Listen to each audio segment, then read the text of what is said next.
America is turning 250 this year, and Circa Sports is celebrating by offering all users in Missouri $250. For everyone in Missouri, all you have to do is deposit $250 on your Circa Sports app, then play through that deposit. Once you do, Circa Sports will reward you with $250 right in your account. This is available for everyone in Missouri, new and existing users. Celebrate 250 years and find out more at circasports.com today. Must be 21 or older and in Missouri. Gambling problem? Call 1-800-GAMBLER. Welcome to Extra Innings, presented by Great Bar. Great Bar, your distributor for electrical and datacom needs. And by Circa Sports. Circa Sports. Sports betting the way it should be. On the voice of the Cardinals, KMOX.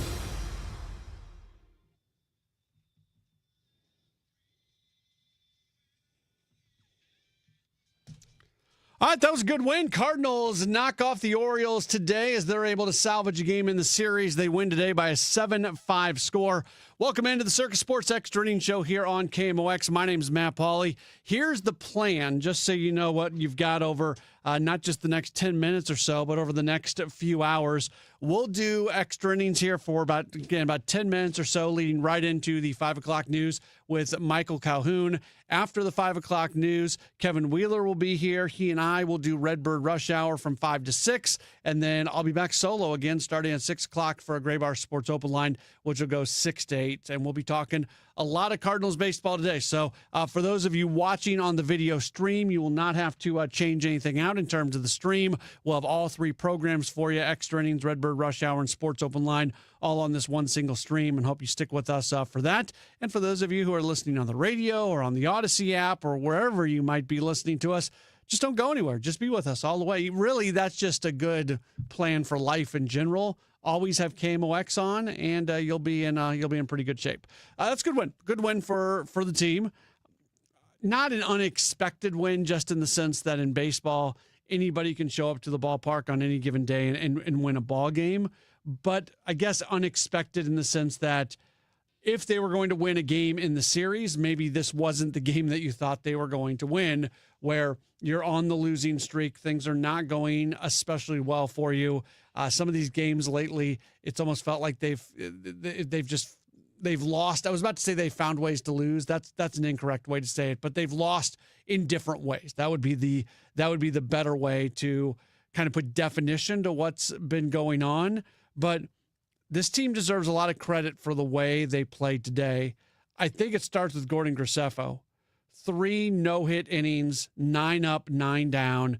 A bullpen game, considering where the bullpen is at, was not the best possible scenario, yet they went with it.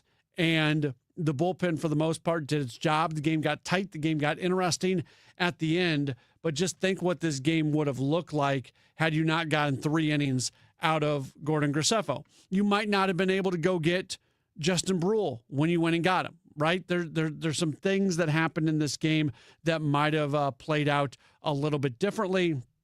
So it all starts with Gordon Graceffo. Offensively, you score 7 runs on 9 hits. That's a good offensive day. You get 2 home runs. Blaze Jordan hits a home run. Ramon Arias hits a home run as well.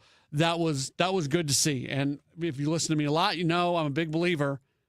You want to win games? Hit home runs. And that's what the Cardinals were able to do. They out-homer Baltimore, and they do win this game 7-5. Jeremy is the first one in on a message here. By the way, if you want to chime in, we'll have a little bit of time. Call, text 314-436-7900. Tweet at me, at Matt Pauley on air, or you can leave a comment on the video stream. Again, the video stream will not change going into Redbird Rush Hour, so just stick with us. But Jeremy says, is Blaze Jordan okay? We heard from Oliver Marmol during the network post-game show, but if you missed that, if you're someone who have just joined us for the video stream, it did not sound like great news. Ollie did not have anything definitive, but basically said they could tell that it was going to be something that was going to result in missed time. So the expectation would be Blaze Jordan's going to be on the injured list come tomorrow, and that means they're going to have to make a move. Maybe a Thomas Ajacey comes up from AAA Memphis. He's been swinging it pretty well here recently. That would be something that you could potentially do, but it does seem like Blaze Jordan is likely to be on the injured list, and they'll have to make a roster move, and then that's going to create a situation at third base where it's going to be Nolan Gorman and probably Ramon Arias. But you also have to cover second base, and that's where Arias played today because Mason Wynn is still out. Once Wynn is back, then Weatherholt goes back to second. So, yeah, I mean, there's just, you have Jose Fermin. You can do some other things, but there is there's definitely some things that are going on right now that they need to go ahead and work through. And since we're talking about that, let's get to our cut of the game sponsored by The Diamond Shop, thediamondshop.net. We're not just going to go with a cut of the game. For this one today, you know what? Let's go with our cuts of the game. And our first one is going to come from the second inning, and Blaze Jordan. The infield plays about halfway. The pitch. A swing, and that's a high fly ball. That's hit deep to center field. It might go. It's a goner. 3-run homer for Blaze Jordan. A single for Burleson, a double for Baez, and the long ball for Jordan, his third of the year. And then Ramon Arias comes up to the plate a couple innings later. 3-2 pitch is hit hard to left center field. He got that one pretty well. That's back to the track, and it is gone. A big fly for Ramon Arias, just snuck over the wall in left center field. And that makes it 5-0 St. Louis, and they've done it with a homer today. They did. Those are cuts of the game sponsored by The Diamond Shop, thediamondshop.net. Who's on a Roll is sponsored by Circa Sports, sports betting the way it should be. I wonder how many times this year we've done Who's on a Roll and we have featured Alec Burleson. Probably, I would guess he is the leader in the Who's on a Roll category. Jordan Walker might be second on that list. Alec Burleson today, he runs his hitting streak to 13 games. That's the longest active streak in Major League Baseball. He has hit safely in all 9 career games against Baltimore, the longest streak by a Cardinals player to begin their career, to move into a tie for second longest active streak against the Orioles in Major League Baseball. He collects his 42nd multi-hit game of the season. That is 5th most among MLB lefties this year and most by a Cardinals left-handed bat since Brendan Donovan had 45 in 2024. He records his 47th RBI of the year in a day game. Overall, his team-leading 99th, and he is just one shy of Sal Stewart for the Major League lead. That is Who's on a Roll. It's sponsored by Circa Sports, sports betting the way it should be. We'll go over some other numbers as well, doing By the Numbers, sponsored by Bank of Springfield. Bank boldly, bank with BOS, member FDIC. Blaze Jordan, first career home run at Busch Stadium and the 42nd home run hit by a Cardinals rookie this season. That ties the Blue Jays for second most in Major League Baseball behind the White Sox, who have 60. And it's also the second most in franchise history behind only the 2017 team that had 47 rookie home runs. Blaze Jordan ties his career high with 3 RBIs, has also hit safely in 15 of his 17 career interleague games. Again, he exited the game in the top of the 8th inning with an ankle issue. Sounds like he is going to miss some time. The Ramon Arias home run, his first since April 6th at Washington. His first career home run against his former team, Baltimore. Kansas City is now the only AL team he has never hit a home run against. Nathan Church gets an RBI in his 3rd straight game against Baltimore. That's the longest streak by a Cardinals player all time against the Orioles. Also extends his hitting streak to a career-high 7 games, passing his previous high of 6. He's recorded a hit in 9 consecutive games against AL East foes, going back to July 31st at Toronto. Joshua Baez, second inning double. That was his first career double and also first career extra base hit at Busch Stadium. Riley O'Brien gets his NL leading 34th save of the season. The Cardinals hit a home run in a season-high 10th straight game. That's their longest since 2022 and the longest active streak in the National League. They also win their 3rd straight series finale, and they're able to snap a season-high 5-game losing streak. They break a streak of 6 straight games with 6 or more runs allowed, the longest streak since a 6-game run back in September of 2006 against Houston and San Diego. That is By the Numbers. Always appreciate Cardinals PR for putting together those great numbers. By the Numbers, sponsored by Bank of Springfield. Bank boldly, bank with BOS, member FDIC. We only have another minute and a half or so before we'll get to 5 o'clock news, and then Kevin Wheeler and myself will have Redbird Rush Hour for you starting at 5 o'clock. But we'll grab a couple more comments before we do get out of here for the Extra Innings Show. We have our daily tip of the cap, and this comes from our guy Ball Game. Says the 67th tip of the cap goes to Gordon Graceffo for getting them off on the right foot, and the raise of the glass goes to Alec Burleson for putting the ball in play for his 99th RBI and what turns into the game-winning run.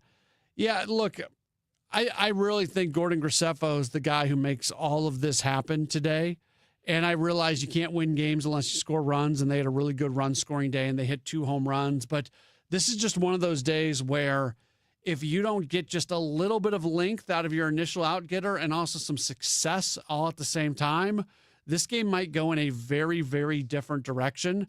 To get 3 no-hit innings, 9 up, 9 down for Gordon Graceffo, that's really, really good work. We'll probably talk about that a little bit more during the Redbird Rush Hour as Kevin Wheeler will be with me for that. Then Sports Open Line after that. 5 o'clock news up next. Don't go anywhere. This has been the Circus Sports Extra Innings Show here on KMOX.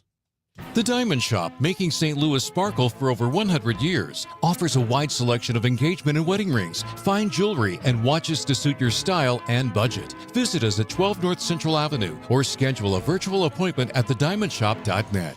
When you own a business, there's no shortage of things you have to handle every day. Sometimes it can make you feel like a juggler in a 3-ring circus. At BOS, we're here to give you a hand. Whether it's reducing your exposure to check fraud, setting up direct deposit, or helping make credit card processing seamless, BOS is here for you, your employees, and your customers. Are you ready to stop juggling so many things? Then make the bold move and switch to BOS today. Visit bankwithbos.com. Member FDIC, equal housing lender, all loans subject to credit approval. Looking for something new? Lombardo Homes is excited to introduce 2 brand new opportunities in St. Charles County. Discover Crooked Creek at Cottleville Trails, featuring stylish new townhomes from the high 300s and access to incredible amenities that make Cottleville Trails one of the area's most sought-after communities. Or find the space you've been dreaming of at South Point Estates, where expansive 3+ acre home sites and top-rated Wentzville schools create the perfect setting for your custom dream home. Visit LombardoHomes.com to learn more about these exciting new communities.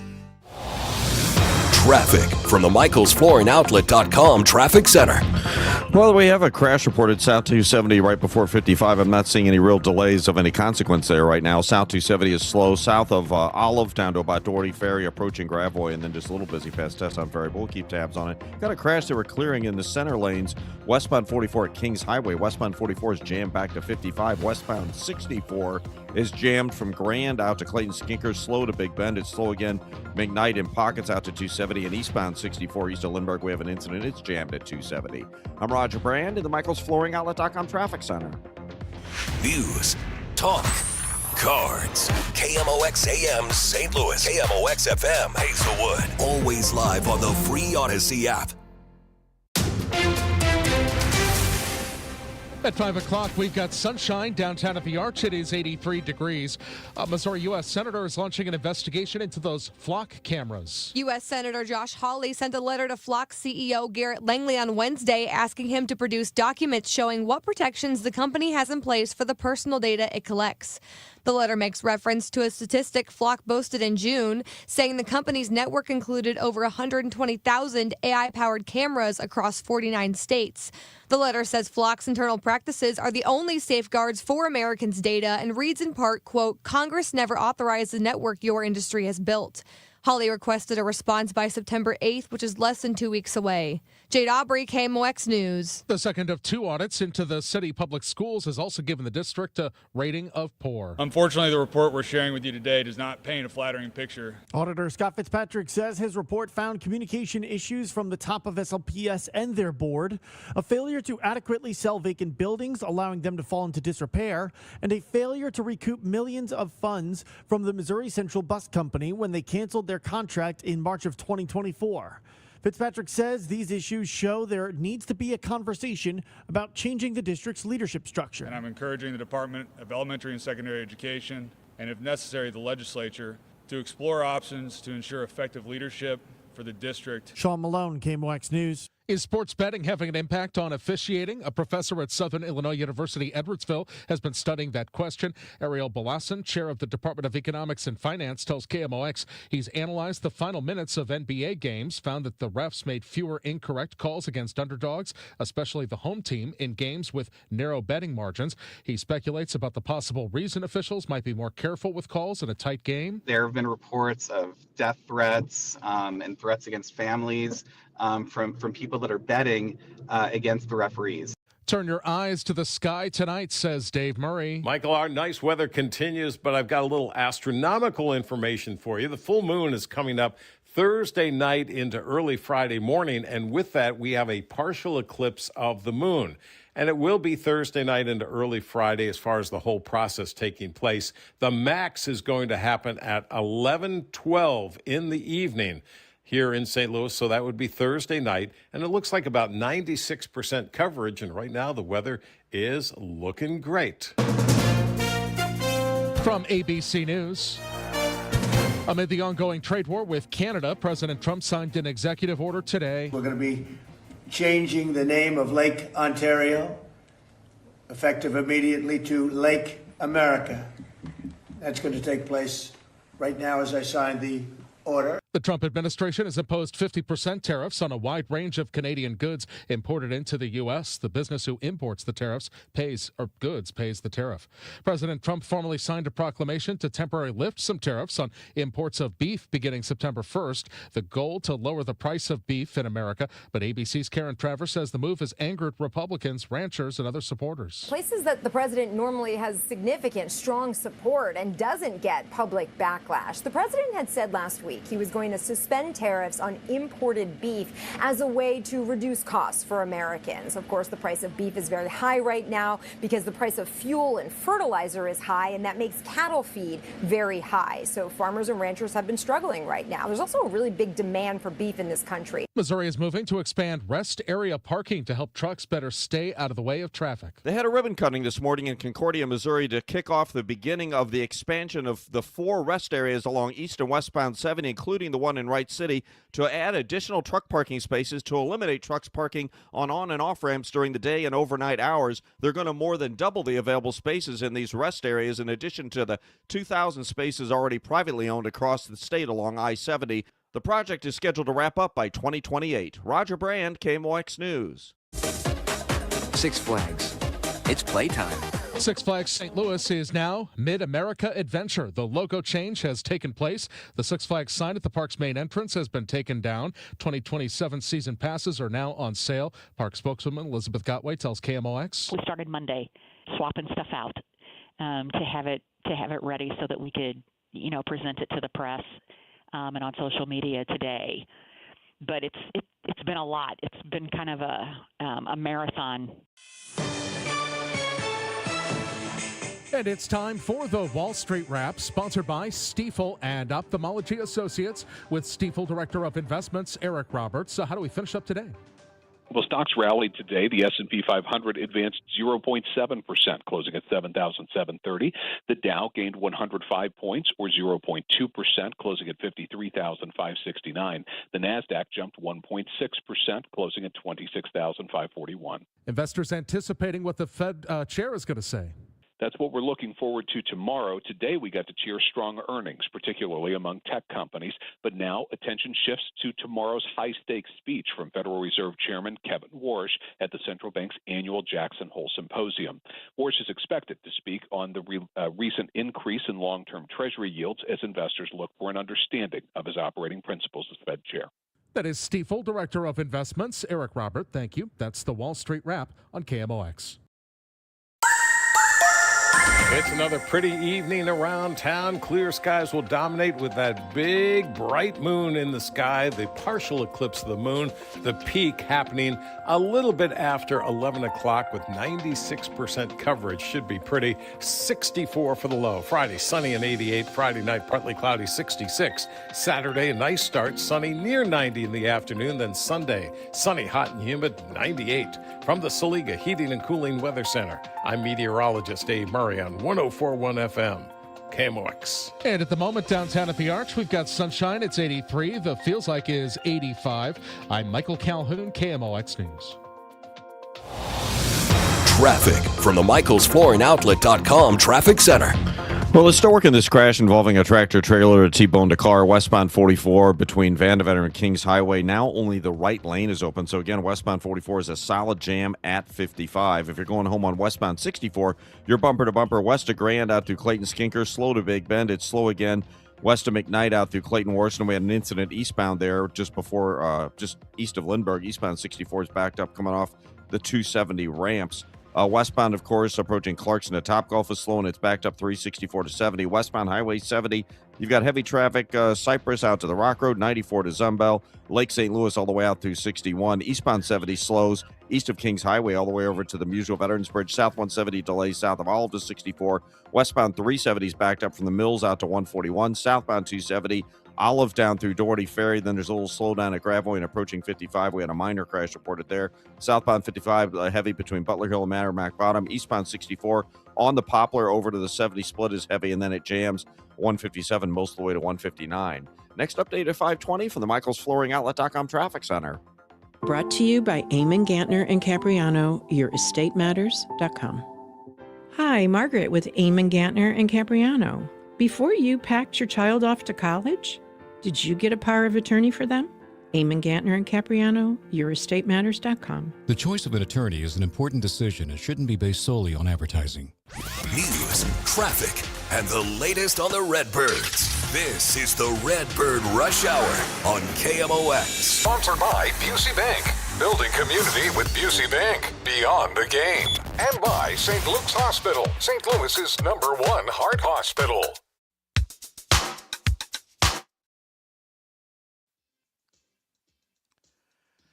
All right, guys, welcome into Thursday Redbird Rush Hour. Matt Pauley, Kevin Wheeler with you here, and obviously a lot going on today, Matt. I don't know where we can start. I guess we should just start with today's game and the fact that it was a win and that this hell week has taken at least a slightly better turn on a bullpen day. Yeah, that's a good character win for the team. Gordon Graceffo gave 3 nice innings to start things off, and you appreciate that they hit a couple home runs. They've been hitting home runs actually lately. It hasn't resulted in wins, but they do hit a couple home runs today. All in all, pretty solid day, I think, for the Cardinals. I mean this funny. This is certainly not a criticism because nobody's choosing to go this way, but it's funny that now that the starting pitching in particular has fallen off because of injuries and kind of workload limits, now they're hitting home runs.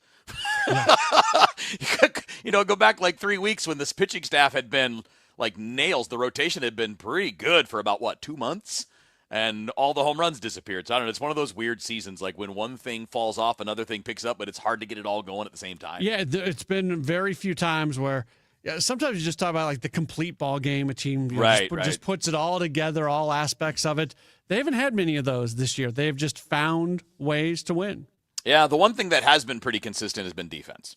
Yeah. But defense really does only do so much when it comes to, it can help, pitchers letting the ball get put in play. But, clearly defense isn't, to me anyway, the biggest factor in why you win or lose.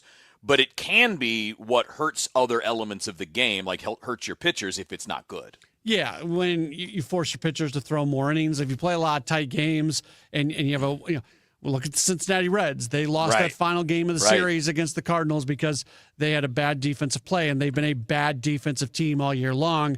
But if you really went in and took every single Cincinnati Reds loss and said, how many of these games would have they won if they were a better defensive team?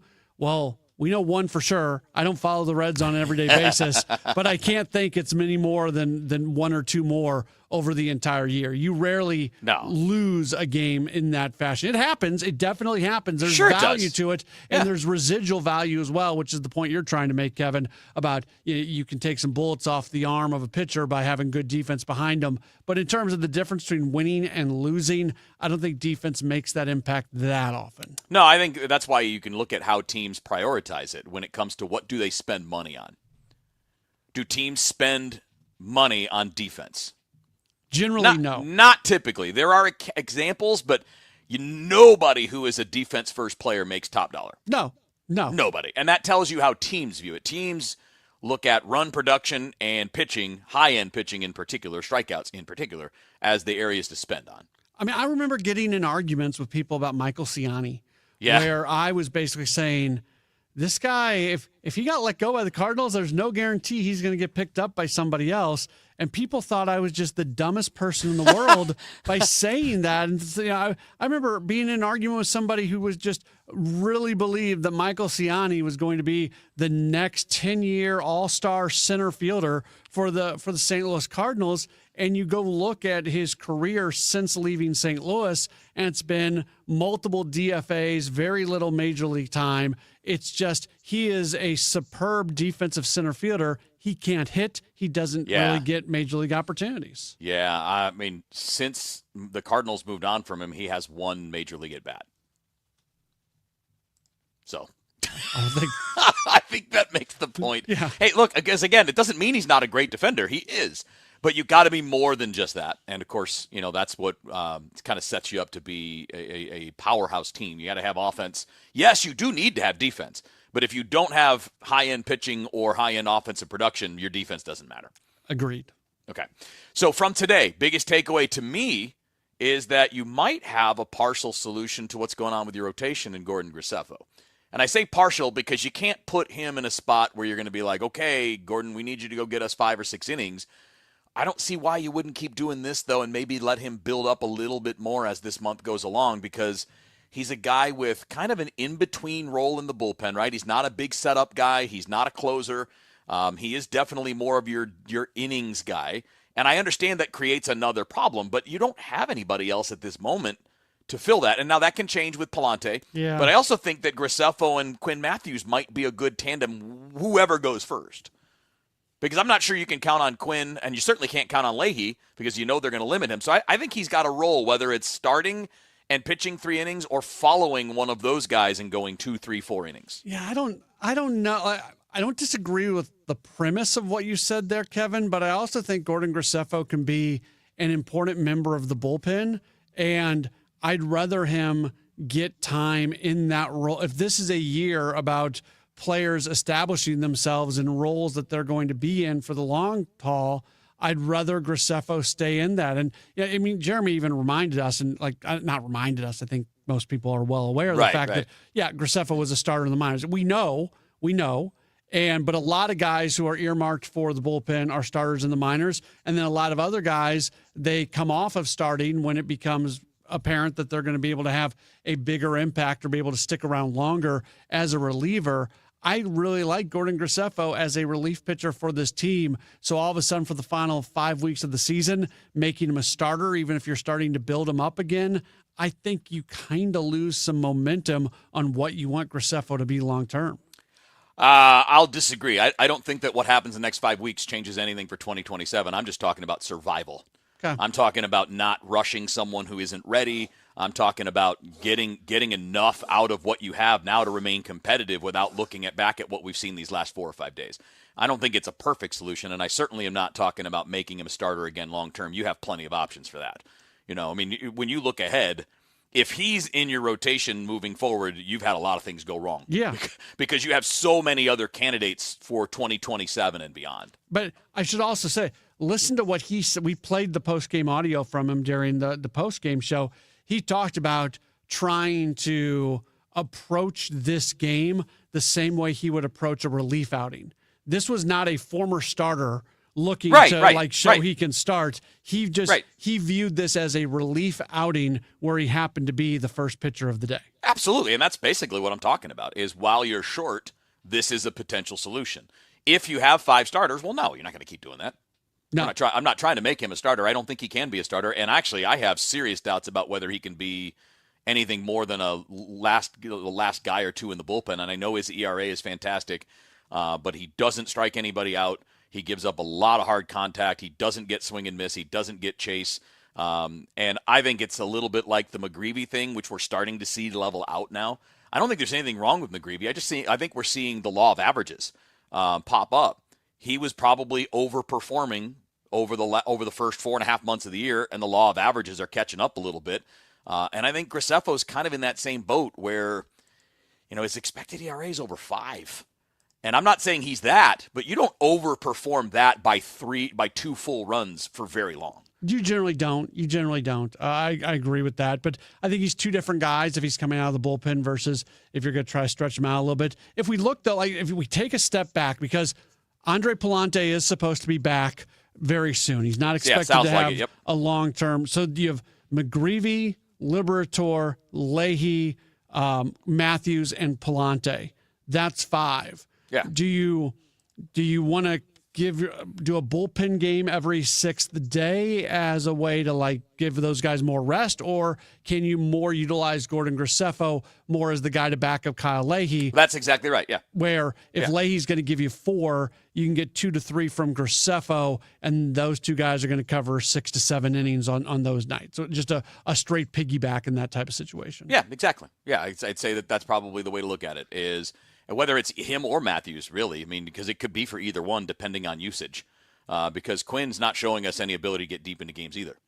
It's not by choice that you're holding him back. He's just throwing 85, 90 pitches in 4 innings. The problem with that, though, and it's a little bit less of a problem with an extra guy on the roster when they expand. Right. In about, 4 days? Yeah, in September. Yeah. So you're going to have to hold Graceffo for that situation. So you're not going to be able to use him, say, in the 8th inning of a game that you're up by 5 runs because you're holding them for an extended, and then there's going to be time. So all of a sudden, Graceffo. I wouldn't want him in that scenario. I think that anyone should be able to be the 5-run lead guy in the 7th inning. Yeah, I was just throwing. You're right. Yeah, but you are holding. You're playing a man down in the bullpen when you're holding Graceffo to be a piggyback. Is the point I'm trying to make. Yep, absolutely. All right, we got a lot to do, man. We'll try to get through the rest of what we saw today, what it means moving forward. Pirates are next. We got the Blaze Jordan injury, and I saw Derek Gould's report that they're expecting him to miss some time. It didn't look good, especially when you can't put much weight on it coming off the field. So we'll talk about that coming up next, specifically here on Redbird Rush Hour on KMOX. This is the run my own business dream. This is the colleges paid for dream. This is the retire early dream. This is Busey, where your dreams and possibilities become moments. Through trusted guidance and expertise, through lifelong relationships. Because we're here to help you achieve the life you've always envisioned.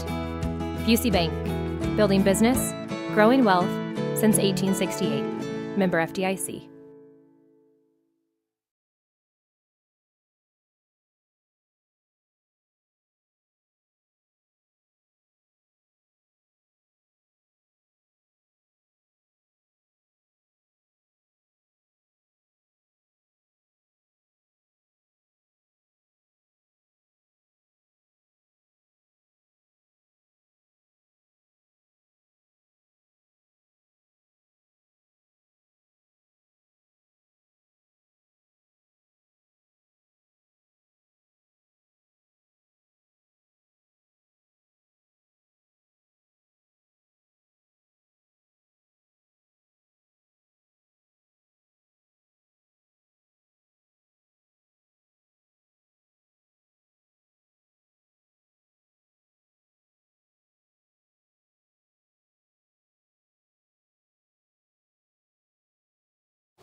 Traffic from the MichaelsFlooringOutlet.com Traffic Center.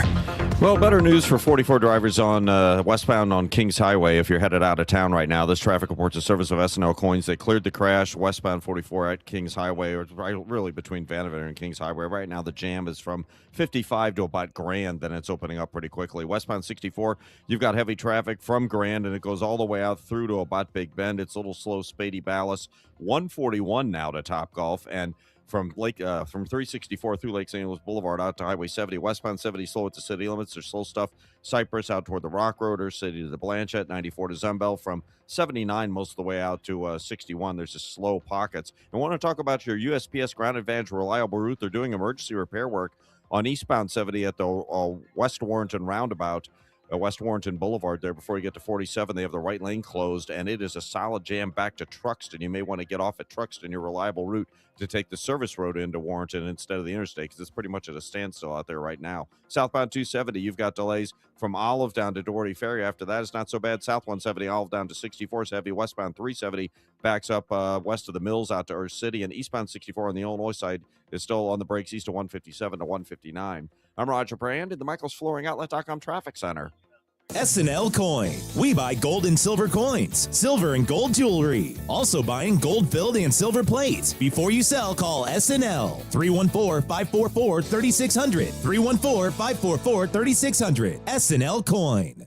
Save big money in your next project now at Menards. From smoke and carbon monoxide alarms to fire extinguishers and more, Kidde Home Safety products will help keep your family safe in case of emergencies. Get peace of mind today with a new Kidde smoke alarm featuring over 25% faster detection.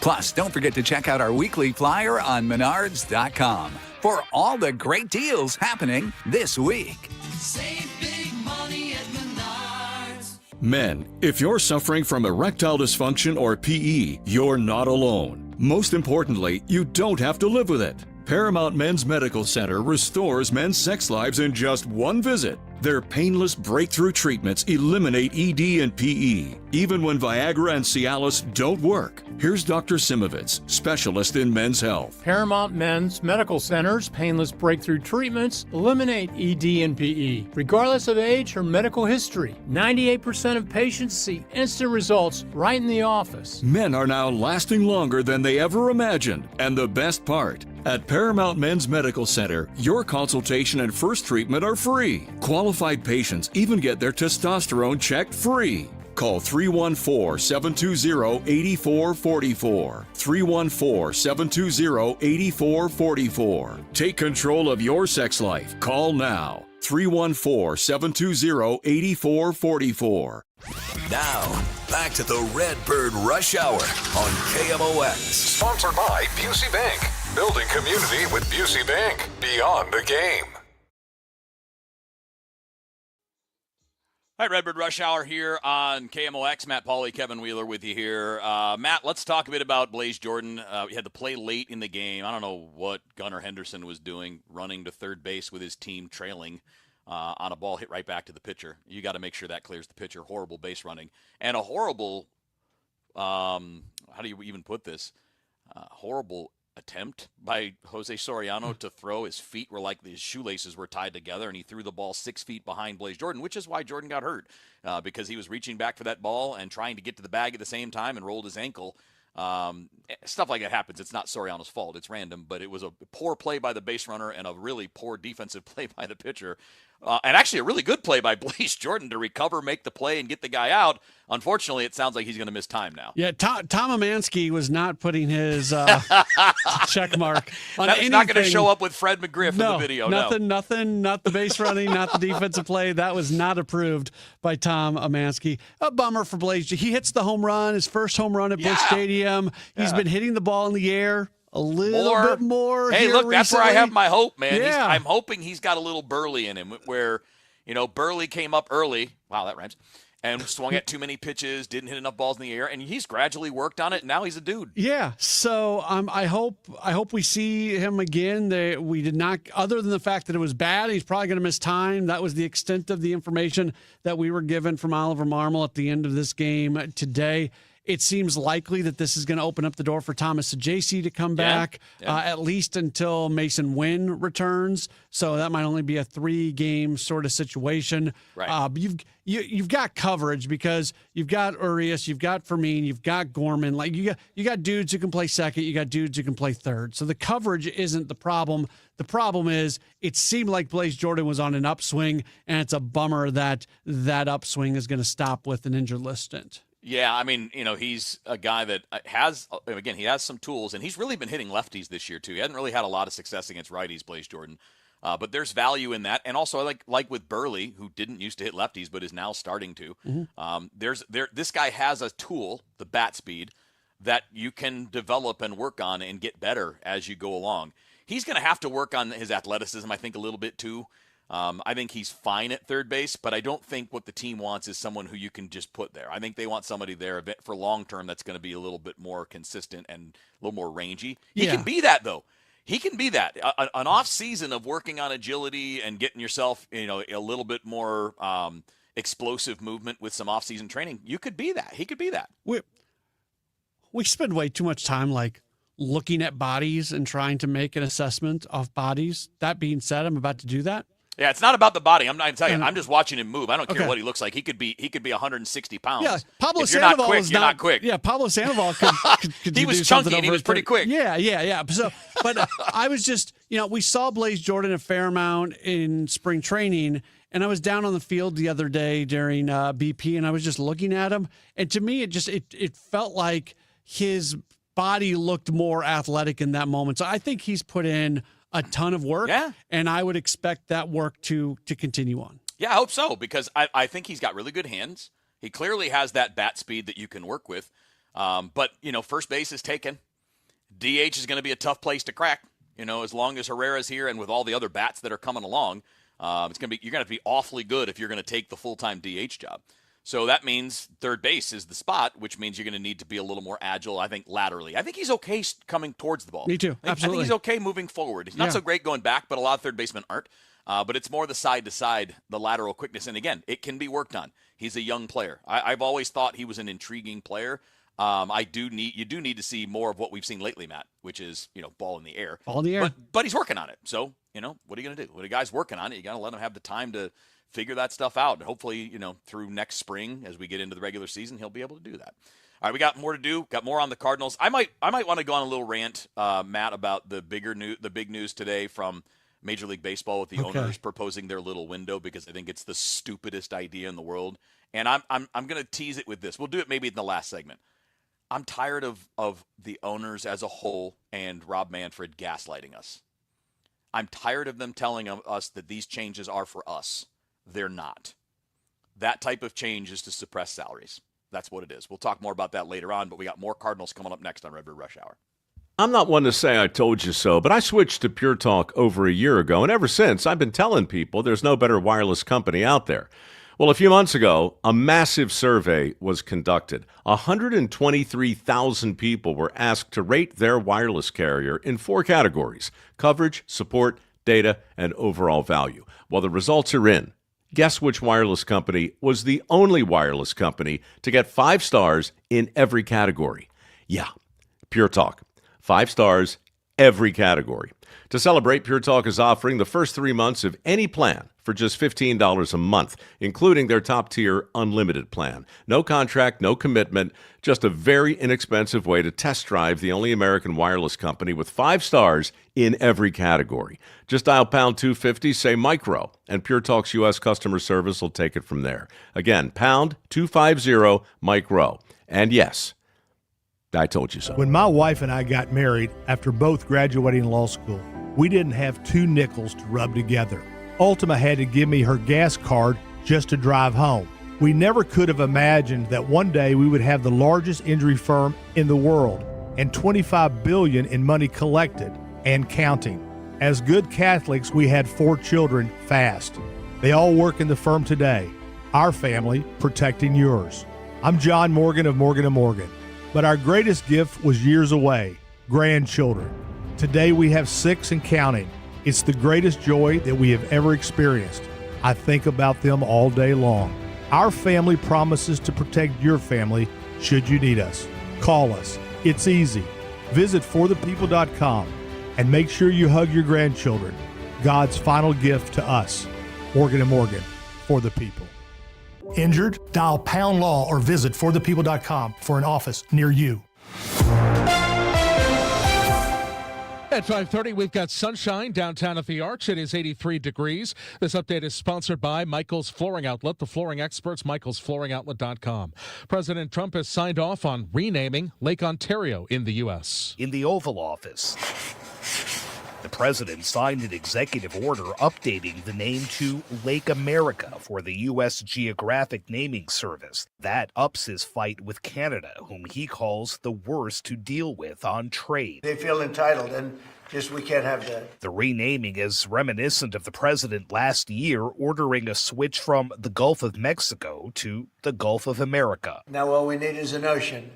So maybe we'll have to change the name of the Atlantic and or the Pacific. Maybe we'll change them both. Sagar Meghani at the White House. U.S. Senator Eric Schmidt joined by advocates for those with disabilities seeking to promote ABLE accounts. The account is a tax advantage savings account for people with disabilities, allowing them to save money while not losing access to Medicaid or supplemental security income. Senator Eric Schmidt is the father of a child who is nonverbal autistic and suffers from seizures. It's emotionally impactful to me, and it's probably because that's my life. We live that with our son, and so those are the things that inspired me to run for office in the first place. Schmidt was asked if President Trump and Robert F. Kennedy Jr. should spend more time promoting these accounts and less time finding the cause of autism. You can do both things. You can walk and chew gum at the same time. Only 3% of people who qualify are taking advantage of an ABLE account. Sean Malone, KMOX News. If you want to get a peek at the lunar eclipse tonight, the sky should be clear. Eric Gustafson with the McDonald Planetarium says there are different kinds of lunar eclipses, and this one is a deep partial eclipse, because we'll see most of the moon enter into that dark part of the shadow. It starts about 8:23 tonight. The maximum eclipse is at 11:12, when about 96% of the moon will be in the umbra shadow. Legal problems for Packers running back Josh Jacobs. Jacobs was charged Thursday with misdemeanor battery and misdemeanor criminal damage to property.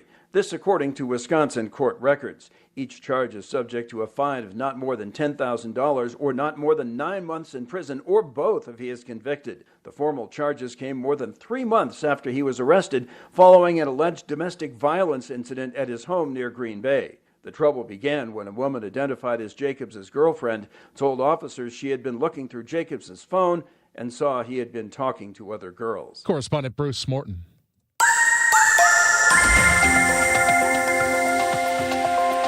From the Saliga Heating and Cooling Weather Desk for tonight, clear skies should be nice. Low 64 degrees. For tomorrow, partly sunny and 88. 72 for Friday night. Bump up the humidity for Saturday with a high temperature of 90. Then for Sunday, hot, humid, high 98.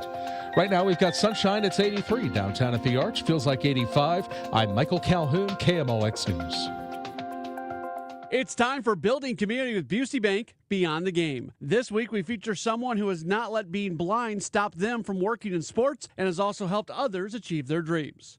Bryce Weiler has done a lot in his life. He's done it all without the ability to see. I was born 4 months premature, and when I was in the hospital due to either too much oxygen or other challenges, it caused the retinas in my eyes to detach, which caused me to be blind. His experience working in sports really started with an opportunity at the University of Evansville. I was able to sit on the men's basketball bench at the University of Evansville, where Coach Marty Simmons gave me the opportunity to experience college basketball and sit on his basketball bench. Sitting on the Evansville bench was important to me because I was able to be surrounded by people who believed in me and who wanted to help me to be successful in life. That helped lead him to broadcasting games. Commentating games at Evansville helped me to realize the importance of sharing the stories of players and coaches. I would go out and shoot free throws on the court before the game to determine how the ball bounced off the rim, and then in the game broadcast, through listening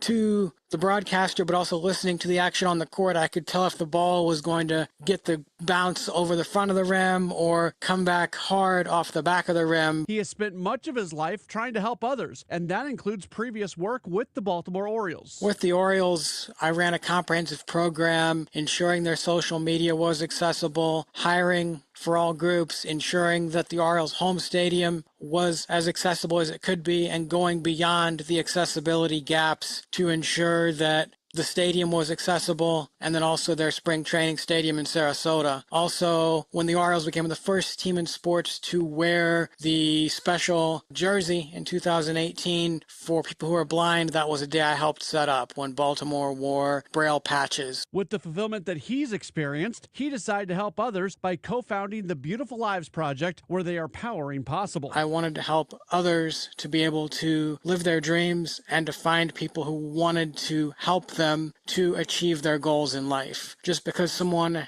has a disability or a challenge does not mean that he or she cannot be successful in life. They just need to find someone who believes in them and who wants to help them to overcome the obstacles that are sometimes placed in someone's way. You can learn more at beautifullives.org. Building community with Busey Bank, beyond the game.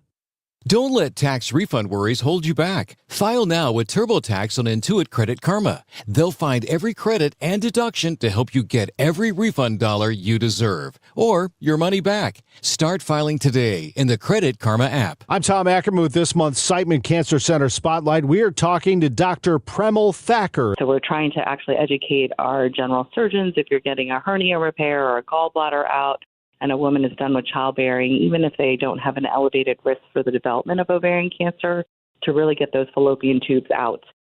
So we're on a mission to try to prevent ovarian cancer. Siteman Cancer Center, national leaders in cancer. For more information, visit siteman.washu.edu. Ready for instant curb appeal that comes with a 25-year transferable warranty? Call Rhino Shield today. We do brick, block, stucco, asbestos, aluminum, steel, cedar, and more. Over the past 20 years, we've done thousands of homes, businesses, churches, schools, condos, parking garages, large metal buildings, and strip malls, from Champaign to the Lake of the Ozarks. We do flat and sloped metal roofs to extend their lives too.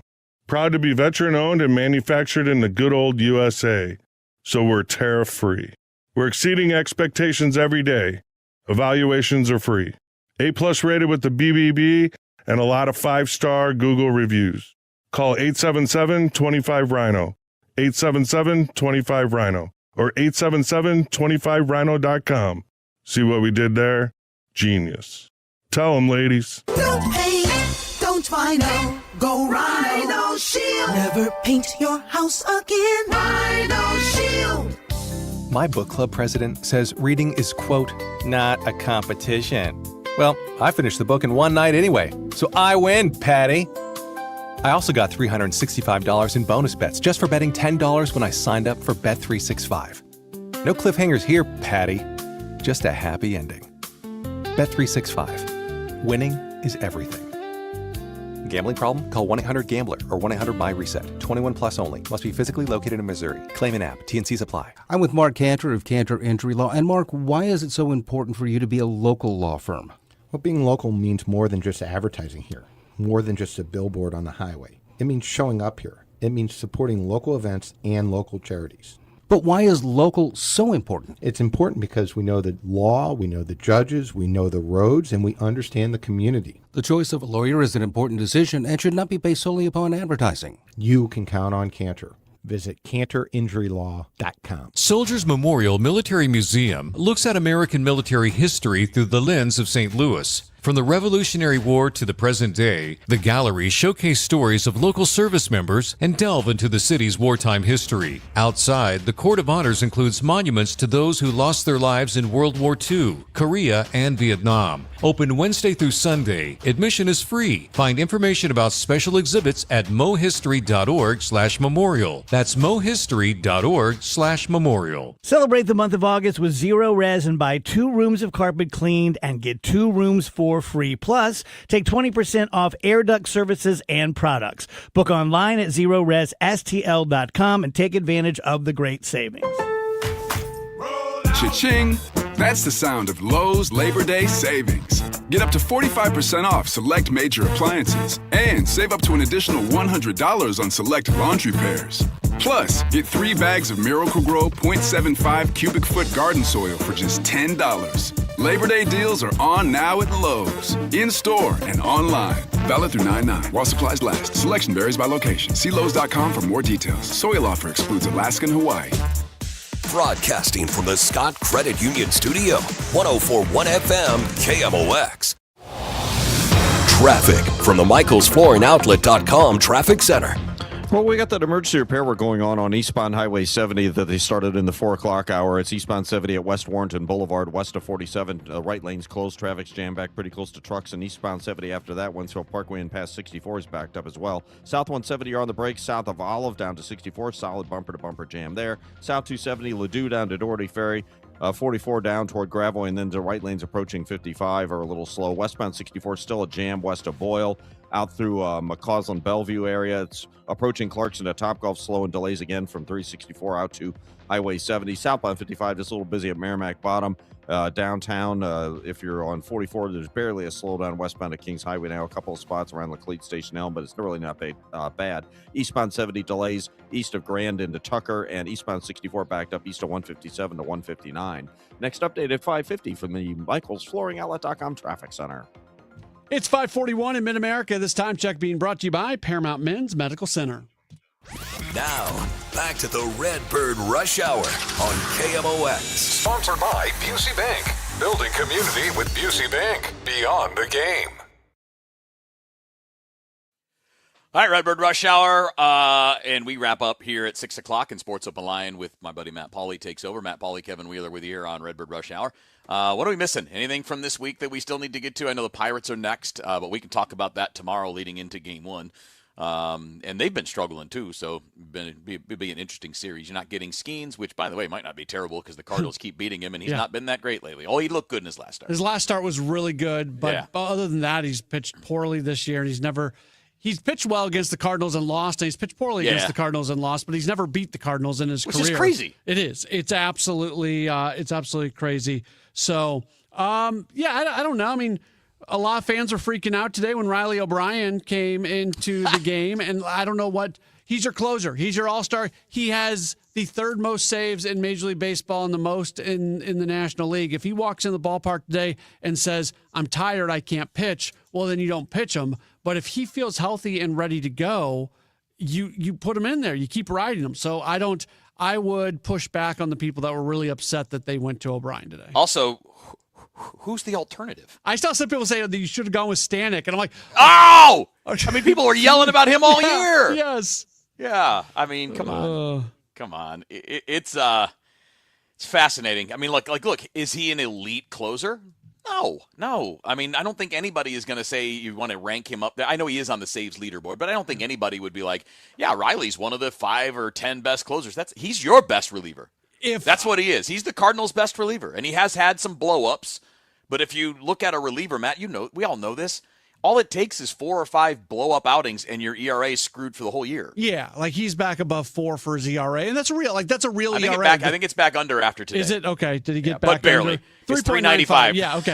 So it was 4. It was above 4 coming into today. I would say this: if you had more, if Riley O'Brien's best was consistently his best, he is an elite closer in Major League Baseball. But there is too much variance on which version of Riley O'Brien you're going to get. Yeah, I mean, what's he blown? 3 saves? 6, I believe. Is it? Yeah, I think so. All right. So maybe. All right. I mean, is it him? Is he blowing that many? Boy, I'd say I see 4. 34 of 39 in save opportunities. Yeah. Okay. But I mean, 5. That's a pretty normal percentage. Yeah. And if you look at his outings, I think if you just looked at his 3 or 4 worst outings, that probably makes up for the vast majority of his ERA. Yeah, but he didn't have a blown save here recently. He just took losses. Right. Or, he came in a tie game. That game against Cincinnati, he looked terrible, but he was able to. It was a 4-0 lead. Yeah, so that's the blown save category doesn't always tell the story. But I am a 100% defender of Riley O'Brien. I think the fact that they're getting this kind of production out of a guy who's got that age I think it's a really good success story for this organization. Yeah, and Mark throws in there Gastelum. What have we seen from him that makes us think that he's a closer? I think he's really good. I think he's really talented. He's got reverse split problems right now, though. Right-handers hit him really hard. And again, I think he's very talented, and I'm a big fan. I think he's going to be really good. He's got a special pitch.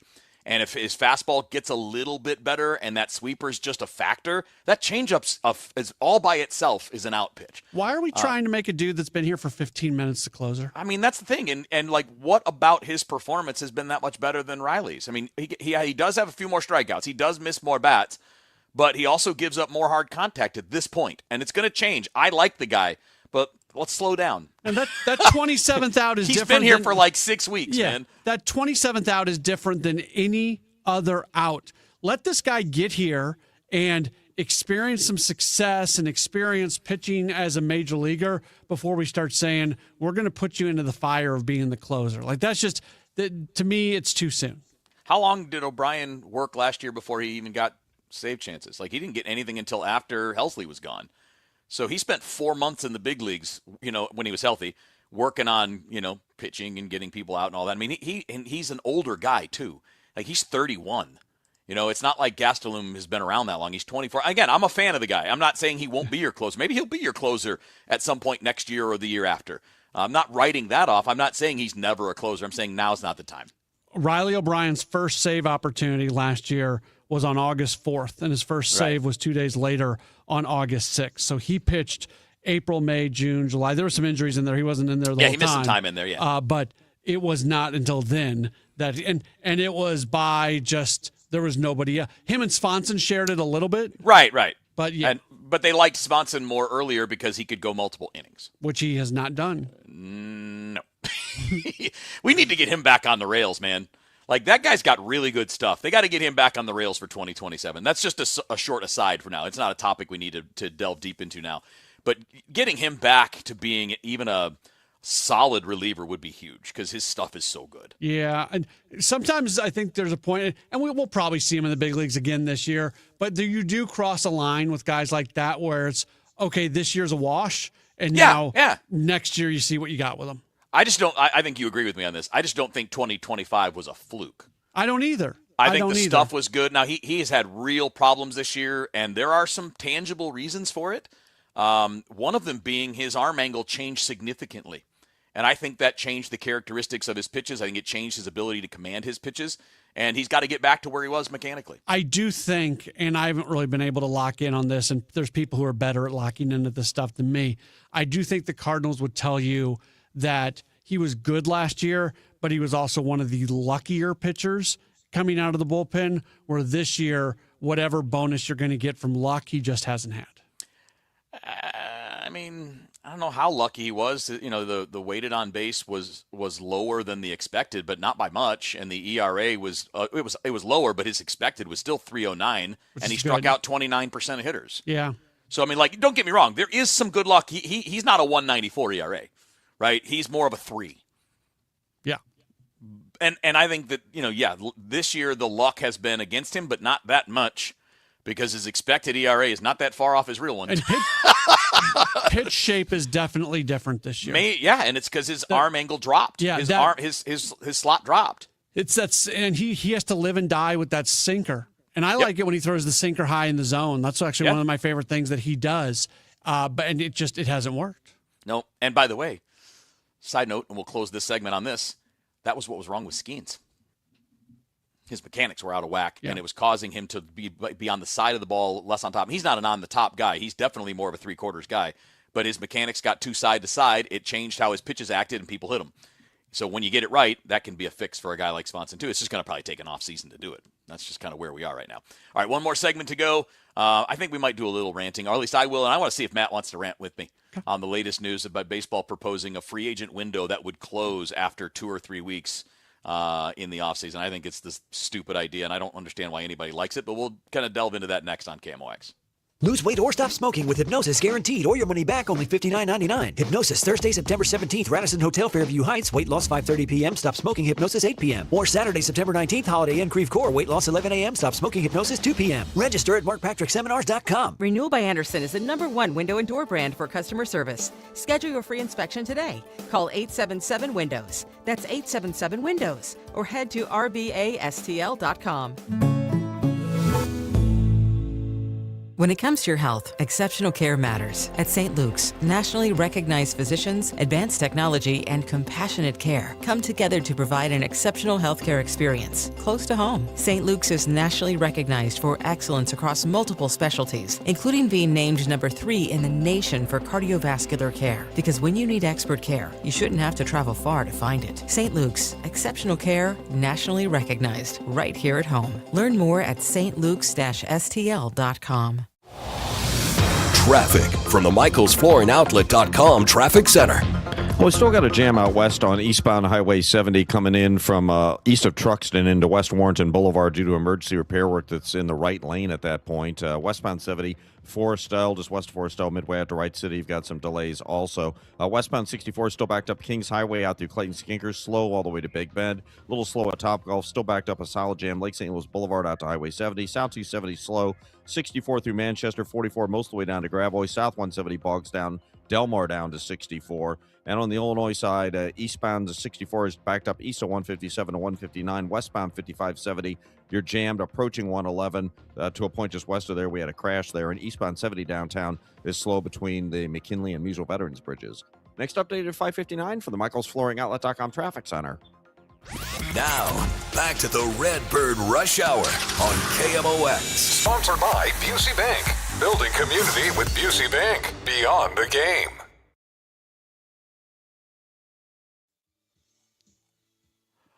All right, back in our Redbird Rush Hour. We got about 5 more minutes, and then we're turning it over just to Matt Pauley, solo for Sports Open Line. Want to tease what's coming up tonight? Bernie McClellis will be on at 6:20. Taylor Twellman will be on about 6:50. We've got a couple other things that we're going to do in the 7 o'clock hour. So, yeah, it'll be a fun show tonight. All right, so I want to hit this. Obviously, I'm going to do this as quickly as I can. I'm definitely not going to go long on this. If you want to see the longer version of my thoughts on this, find me on Twitter at KevinWheeler94. But the news broke today that Major League Baseball is proposing to the union that there would be a free agent window where free agents would only be allowed to sign during a 2 or 3 week period in December, and then only from the first week in February until the start of spring training, or I guess through spring training at that point. So basically, they're going to try to force everybody to sign in that little 2 to 3 week window. And I see people like, oh, great, that would create excitement because it would be I'm going to tell you something. This is a stupid idea. Yep. This doesn't make things better for fans. Okay, first of all, the NFL and NBA do not shut down their free agency after 2 or 3 weeks. There may be a frenzy there, but it's not because they shut down. It stays open. So if you want to keep it staying open, which is the right thing to do, because now what you're doing by going this way, Matt, and you know this, I think you agree with me, because we've talked about this a lot, all this is doing is going to put pressure on players to take less money. Yeah. This is for salary suppression only. The owners do not care, because if the owners cared about the excitement in the offseason, Matt, all they have to do is get off their asses and make deals earlier. Make bigger offers earlier instead of dragging it out to save every last penny. It shows me they don't care about the excitement. They want to save the salary. They want to drive that down. That does nothing for me. And then the same thing's true with their ideas about competitive balance. They could choose to share revenue themselves and make it more fair. They could just decide to do it. They're trying to gaslight us into thinking they care about what the fans want when all they care about are franchise values and suppressing salaries. Yeah. So first off, nobody should compare what happens in free agency to NFL, NBA, NHL, because those are cap sports. So you are limited with how much money you're going to spend. If you don't spend it, you're just out. So that's what creates an urgency in free agency in those other sports. You're capped out. So you have to go spend your money early, or it's just going to be sitting there. I'm okay with the idea of changing the free agent window. I've talked about the fact that, just to make more things happen at the winter meetings, wait to open up free agency, do like a week-long legal tampering period leading up to the winter meetings, and then open up free agency. Maybe even change the dates of the winter meetings. Maybe you move it up. I'm fine with that, but I'm not fine with closing it. If you want to get a little bit crazy and wacky and have some sort of incentive to sign players earlier, whether it's you limit number of years, I don't know.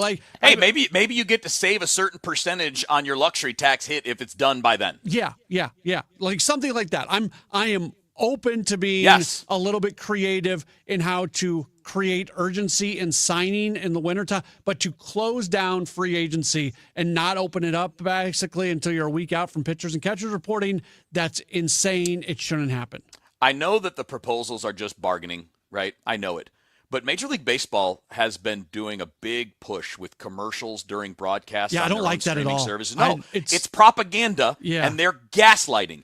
Because if they want the offseason to be more exciting, the owners could just do it. They don't need to collectively bargain it. They could just make more aggressive offers. There should be an agreement between players, because the player side doesn't have that advantage of being able to just throw commercials on the MLB app. Right. That's a one-sided tactic that I don't like. Negotiations are going to be something where you're trying to go hard, but you should never be able to use something that the other side can't use, if that makes sense. You don't want to negotiate with the other side with one hand behind their back. So I feel icky and dirty every single time I see one of those commercials. Yeah, just stop lying to us. If your goals are to raise franchise values and suppress salaries, just say it. See, they can't, though, because then they're the bad guys. And I understand business is business, but if you want it to be business, then be upfront about it. That's all I got to say. Buddy, have a great show. Thanks. Sports Open Line's coming up next here on KMOX. We often hear the words retirement and annuity used in the same sentence, but it's important to know that not all annuities are the same. If you're not sure, it may be time for an annuity x-ray. Steve All and the team at the All Financial Group can review your annuity. Call Steve at 636-230-8824 and at yourmoneymattersstl.com. Investment advisory products and services made available through Impact Partnership Wealth, LLC, IPW, a registered investment advisor. By contacting us, you may be provided with information about insurance products, including annuities. Licensed in Missouri and Illinois. I'm Tom Ackerman with this month's Siteman Cancer Center Spotlight. We are talking to Dr. Premal Thacker. How to cope with such a diagnosis that can be very supportive for you through your journey of cancer. And additionally, we have social workers as well. So we're very fortunate at Siteman Cancer Center to have such a in-depth team to take care of you as you embark on this, hard time in your life. Siteman Cancer Center, national leaders in cancer. For more information, visit siteman.washu.edu. Are you an adult with uncontrolled moderate to severe Crohn's disease symptoms and still packing a backup bag of clothes? Just in case? Skyrizi Risankizumab Riza can help you take control of your Crohn's.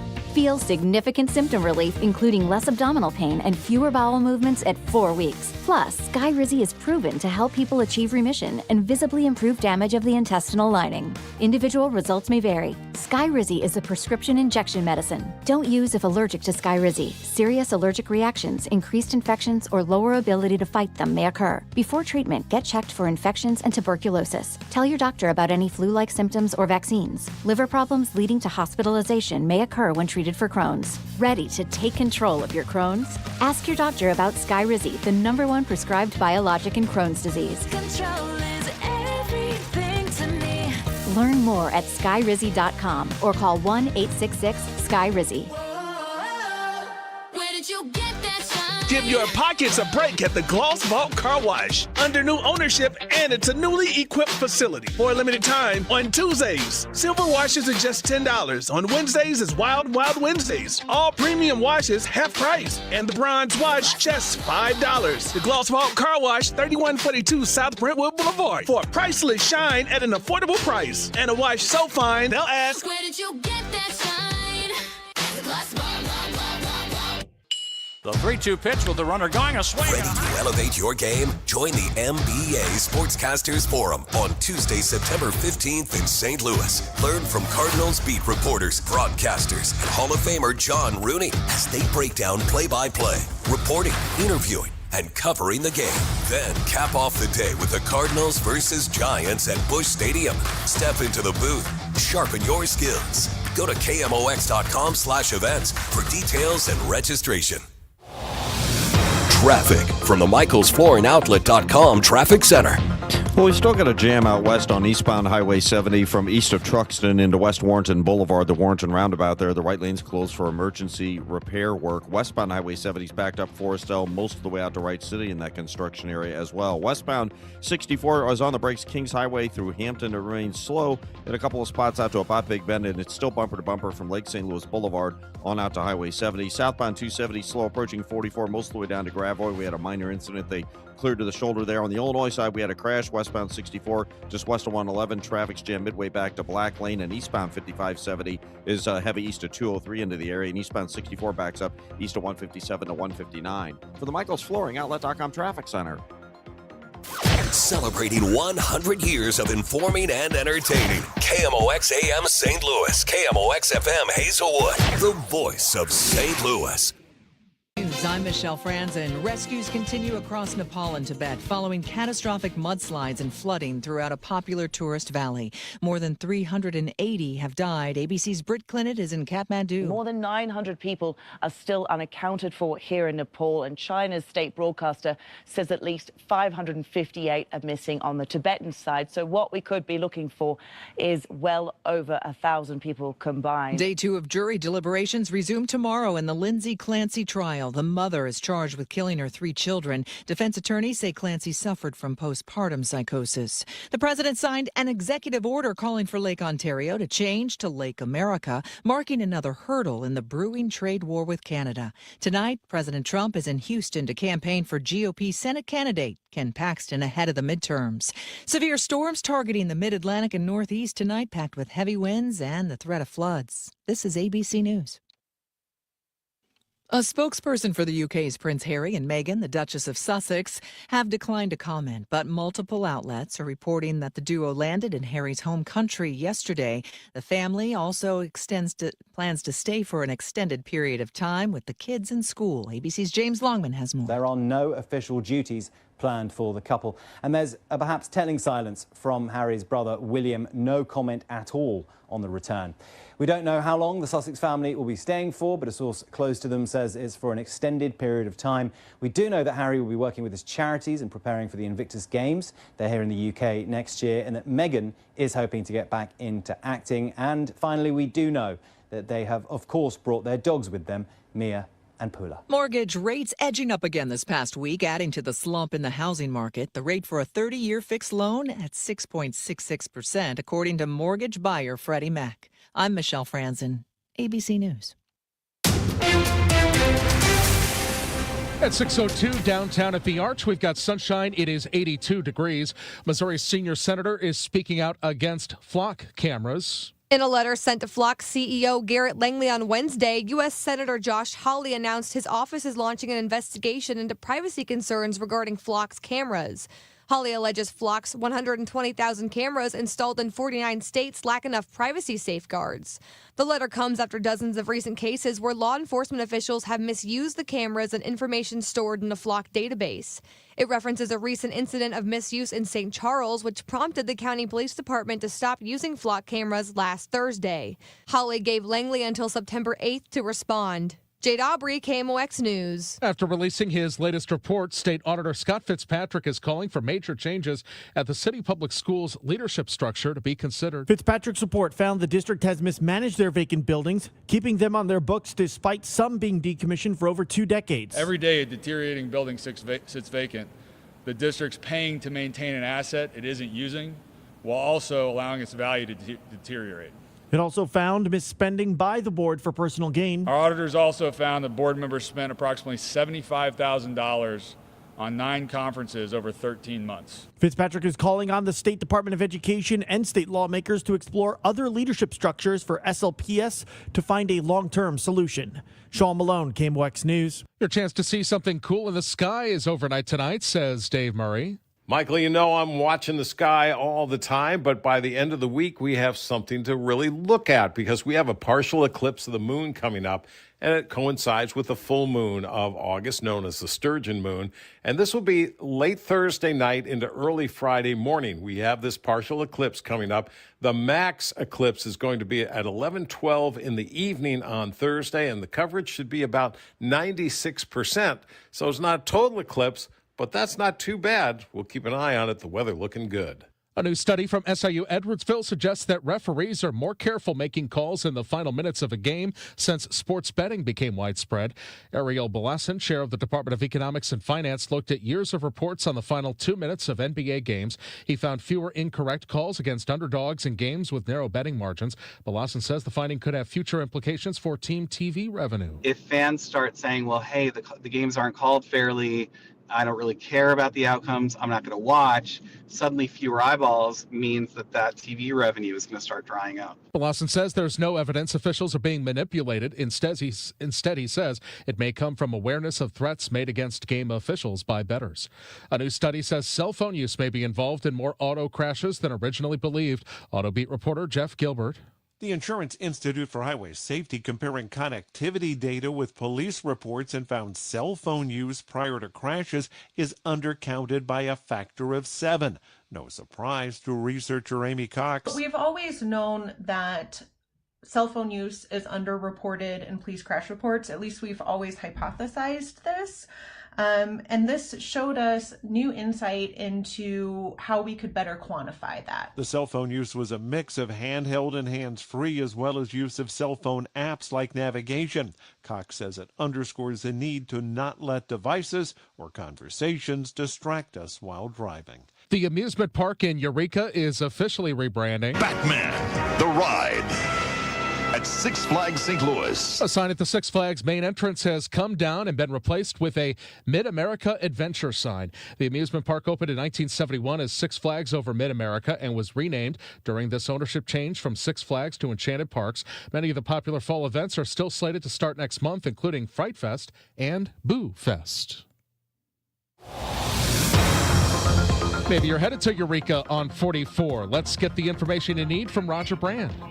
Well, if you are, Michael, it's doing pretty well. The only place we do have a little bit of a slowdown right now on westbound 44, and it's from Lewis Road out to about the Merrimack River. We had an incident that cleared to the shoulder there. We also had an incident that cleared to the shoulder southbound 270 south of 44. So, again, traffic on South 270 is just a little slow through there. Westbound 64 is still busy. The Science Center headed out to Big Bend, and still delays Lake St. Louis Boulevard out to 70. Eastbound 64 slow past the Interbelt to about Big Bend. South 170 just kind of heavy at Brentwood. Northbound 170, it looks like an incident near Frost.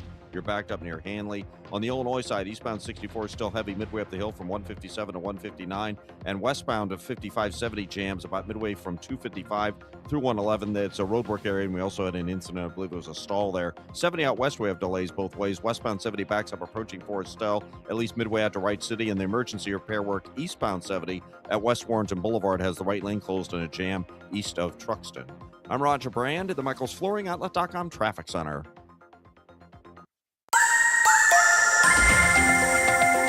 Our weather's been pretty nice today, and that continues for any evening plans as temperatures will eventually drop back into the upper 70s this evening. Clear skies, big full moon out there. Remember, the eclipse of the moon is tonight, the peak happening a little bit after 11 o'clock. Now, it's a partial eclipse, but it is about 96% covered, so that should be a pretty look. Then Friday, sunny skies, 88 for the high. Friday night, partly cloudy, 66. Saturday, sunny and 90. Saturday night, partly cloudy, 72. Then strap in. Here comes summer. Sunday, sunny, hot, humid, 98 Sunday afternoon. The record is 102 from 2013, and that kind of heat will continue Monday and Tuesday and Wednesday of next week. From the Saliga Heating and Cooling Weather Center, I'm meteorologist Dave Murray on 104.1 FM.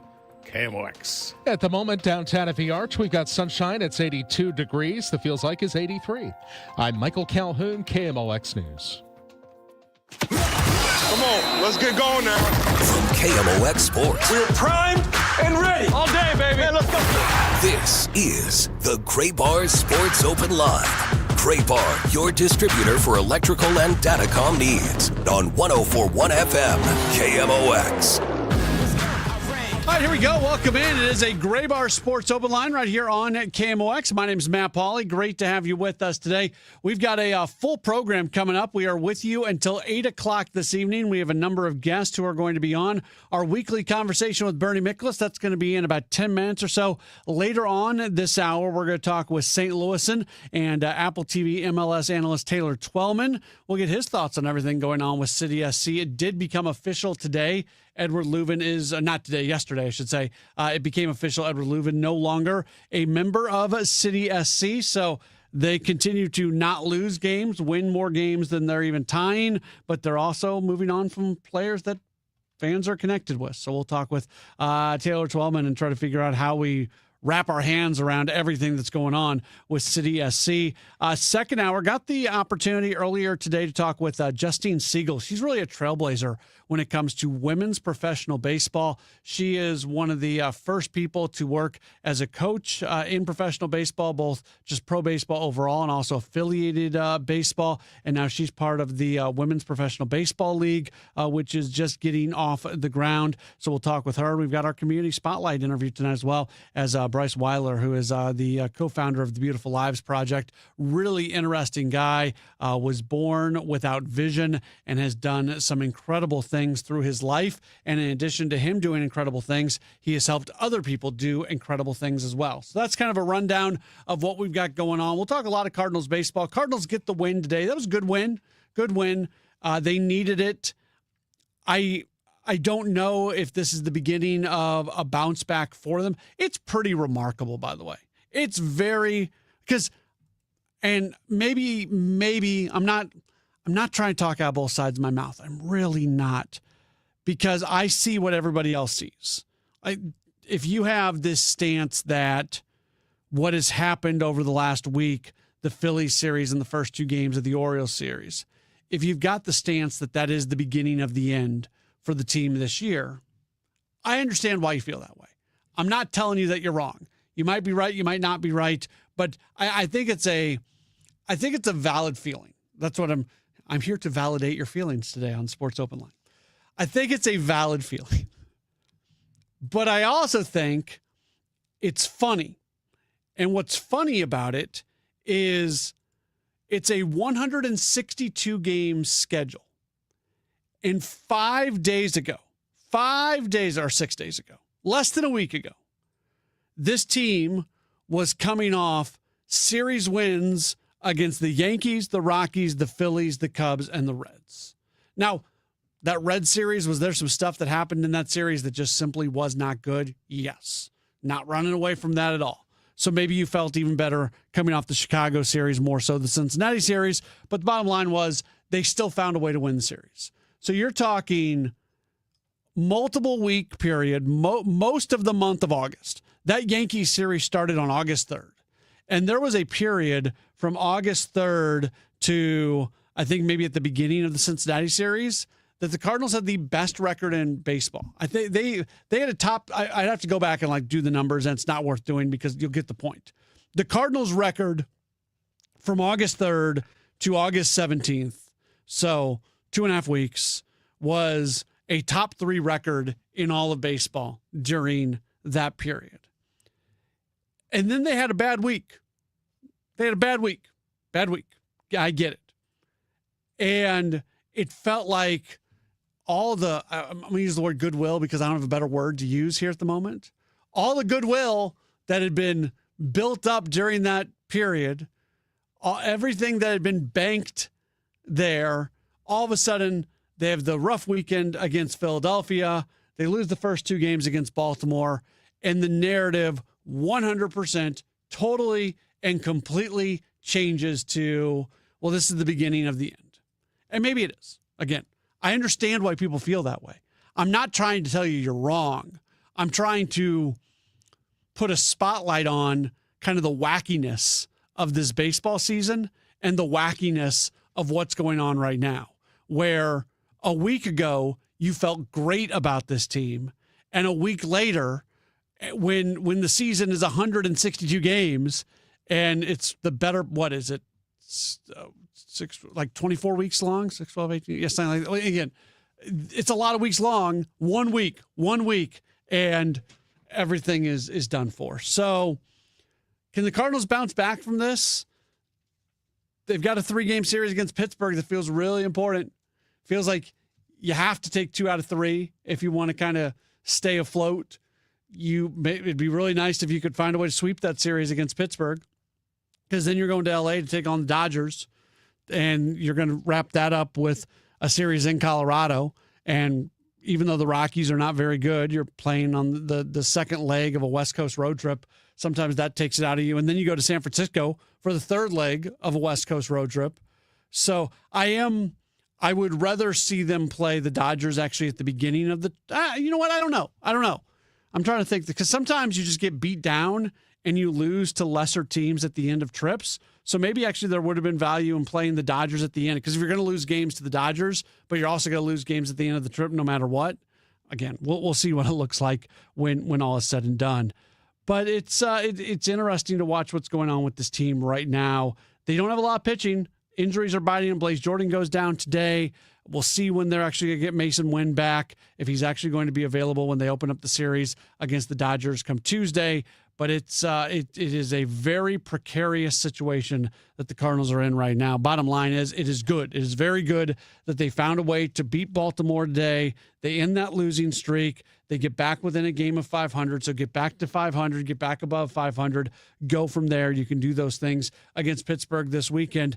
And I continue to remind people, the teams that they're chasing for these wild card spots, they are flawed teams as well that have just as much of an opportunity and ability to go on a losing streak. Padres just lost 2 of 3 to the Pirates. Diamondbacks actually had a pretty good series against the Cubs, but they probably shouldn't have. I think they took 2 out of 3. They should not have taken 2 out of 3. The Cubs should have won that series, and the Cubs just kind of let it go at least in that second game of the series. I guess they won 2-0 yesterday. Marlins aren't anything special at this point, so yeah. That's where this team is at here at the moment. We'll talk more about where the current state of the Cardinals. We'll do that coming up in just a moment. Bernie Miklasz is going to join us for our weekly conversation. That's up next. You're locked in. It's Gray Bar Sports Open Line on KMOX. Hi, St. Louis. This is Ben Barnett with Timberline Tree Care. I'm really excited to announce another reason why we should be taking care of your trees. Timberline is now the only tree care provider anywhere to offer full-spectrum tree maintenance programs that are fully guaranteed. Here's how it works. You call Timberline and an ISA-certified arborist will meet you at your home. We will develop a plan that includes soil testing and amendment, fertilization, any necessary pesticide applications, and annual inspections by an ISA-certified arborist. But here's the best part. Maintenance pruning of your tree is included in this plan. And in the unlikely event that your tree dies while under our care, we will remove it for free. All you have to do is call us and sign up for the plan. We will take care of literally everything from there. There's no obligation, and you can cancel at any time. For tree care that is guaranteed, call Timberline Professional Tree Care at 636-479-7475 or find out more at stltreecare.com. Back to school starts now. Get long-lasting battery life on the Dell XPS laptop powered by Series 3 Intel Core so you can work from anywhere. Now starting at $699 with exclusive student pricing starting at $599. Complete your setup with savings on select monitors and must-have electronics and accessories. Limited time deals and free shipping on PCs and more await you at Dell.com/deals. That's Dell.com/deals. This is the story of the one. As a maintenance engineer at a beverage manufacturing plant, he starts his day knowing every line is ready to run because Grainger delivers the industrial-grade products he needs to keep mixers, conveyors, and packaging equipment moving. With Grainger's vast selection of bearings, belts, and motors, he keeps operations running smoothly, so nothing grinds to a halt. Call 1-800-GRAINGER, click Grainger.com, or just stop by. Grainger, for the ones who get it done. Many of you know that my inspiration for becoming an accident attorney was my brother Tim, who was rendered a quadriplegic at age 18. I didn't know what a personal injury lawyer was or what they did, but I soon did. Tim was treated terribly by the insurance company, and I became enraged. It was a constant delay and deny. I'm John Morgan of Morgan & Morgan. Tim later worked with me for 27 years. Last year, my hero died at age 65. You can see my eulogy for him by visiting mybrothertim.com. He was one hell of a man. Because of Tim, together we built the largest injury firm in the world, and our clients are treated the way I would want my family to be treated. At Morgan & Morgan, nobody is a nobody and everybody is a somebody. If you need our help, visit forthepeople.com on your phone or computer. See you soon, Tim. Morgan & Morgan, forthepeople.com. Injured? Dial pound law or visit forthepeople.com for an office near you. And Doug. Limu and I created a trick to help you remember that you can customize your car insurance and save with Liberty Mutual. You see, the shirts Limu and I wear are yellow, and yellow is the color of lemons, and lemons grow on trees, and trees provide oxygen, and oxygen helps us breathe, and breathing is how you live, and you can live more life when you save money by customizing your car insurance. I agree, Limu. It's really quite simple. Only pay for what you need at libertymutual.com. Liberty, liberty, liberty, liberty. Missouri's need for skilled labor is peaking. Start a career earning a total compensation package of $40 to $75 an hour. which includes salary, healthcare, and pension benefits. Build your future today in the building trades. Discover more at mounioncareers.com. Retiring soon? Get the information you need by joining Kyle Jones and Matt Allgeier of Fire Capital Management for Your Retirement Highway, Sunday mornings at 9:30. Investment advisory services made available through Pine Ridge Advisors, LLC, a registered investment advisor. Securities made available through AE Financial Services, LLC, member FINRA and SIPC. I'm not one to say I told you so, but I switched to Pure Talk over a year ago, and ever since, I've been telling people there's no better wireless company out there. Well, a few months ago, a massive survey was conducted. 123,000 people were asked to rate their wireless carrier in 4 categories: coverage, support, data, and overall value. Well, the results are in. Guess which wireless company was the only wireless company to get 5 stars in every category? Yeah, Pure Talk. 5 stars, every category. To celebrate, Pure Talk is offering the first 3 months of any plan for just $15 a month, including their top-tier unlimited plan. No contract, no commitment, just a very inexpensive way to test drive the only American wireless company with 5 stars in every category. Just dial pound 250, say micro, and Pure Talk's U.S. customer service will take it from there. Again, pound 250 micro. And yes, I told you so. Now, back to the Gray Bar Sports Open Line, presented in part by St. Luke's Hospital, St. Louis's #1 heart hospital, on 104.1 FM, KMOX.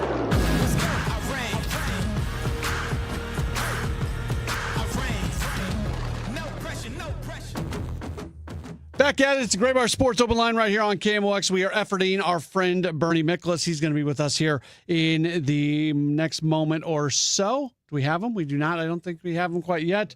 We will try to go ahead and try to give him a call, Rock, if you want to do that. And we'll get Bernie on coming up in just a moment or so. Again, the Cardinals today, they do beat the Orioles by a 7-5 score. Good win. Tough period, tough week for the team, and feels like a bit of a crossroads moment for this team. Are they going to find a way to start winning a bunch more games and stay right in it? From a standings standpoint, it also goes along with my idea of where they're at from a crossroads standpoint. 5.5 games out. You're not out of it, but you're definitely not in it at the same time. The old adage is you want to be within, and this isn't as true like once you get into like the final 2 weeks of the season, but the old adage is you want to be within you don't want to make up more than 1 game a week. Like if you're 5 weeks from the season being over, you don't want to be more than 5 games out. That kind of, so you're trying to make up a game a week, and making up a game a week is tough. It is certainly tough being able to do that. So they're still kind of there, 5.5 games out of a wild card spot. They got to jump over the Marlins, got to jump over the Diamondbacks, got to jump over the Padres. And if they can do that, they'll be in a wild card spot. Even the Phillies are sitting there at 74 and 60. All right, I think we got Bernie Miklas. He is with us. Hey, Bernie, how are you? Hey, what's up? Sorry, I don't know what the heck was going on there, but you know how it is. Yeah, everything's great. Everything's great. We got you on. That's all that matters. So Cardinals win. It's obviously been as tough of a 5-day period as the Cardinals have had all season long, not just losing, but losing in different ways, in different painful ways. But at the very least, they find a way today to beat Baltimore, and pretty important series here coming up against Pittsburgh if this team wants to continue to stick around. Yeah, absolutely. You know, the thing of it is, listen, they've been on a bad run. Obviously, no one's going to try to deny that. I think they had lost coming in today, not only 5 in a row, but 7 out of 9. And going back to that Thursday game in Cincinnati, where even though they won it, that's sort of when all the havoc and chaos started with their pitching staff. And the one thing, and Matt, I know you agree with this, and we probably have people listening to us who don't agree with this or whatever. That's fine. This team has a very strong culture, and this culture was set by the manager, the coaches, the players. They're all bought in together.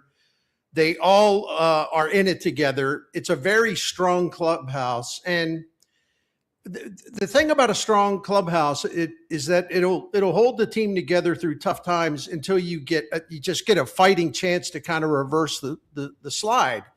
And we saw the Cardinals down 7-0 last night and come back and tie the game. And they probably should have won the game, but they didn't get anything done the last 3 innings offensively. And Riley O'Brien gave up a run. But the fact that they came down, a really hot Baltimore team, 7 runs down and they fight to tie it up. And then today it was the exact opposite. I mean, the Cardinals jumped out to a 5-0 lead, but you knew somewhere along the line, maybe one guy that was going to pitch in relief, the Orioles were going to take a chainsaw to it. And that's what they did when Caleb Ferguson came in. But then it's okay. Now can you weather the storm? Can you hold it together? Because we've all been through this movie before recently. Can you hold it together? And they did. And I thought that was a gutsy win today, 7-5. I thought Justin Brule did a great job because he gave up a run, but there could have been more, and he shut the door. I thought Soriano, who's still not right, he took a situation that really could have imploded, but he limited them to 1 run. You have to talk about how great Gastelum is. Mm-hmm. It's amazing. And then you skip ahead to Riley O'Brien, and after how poorly he's had it lately, I mean, that was a big-time money save right there. This guy's been under a lot of pressure and duress because failure is not easy to deal with as a closer. So I thought it was this team showed a lot of heart the last 2 nights.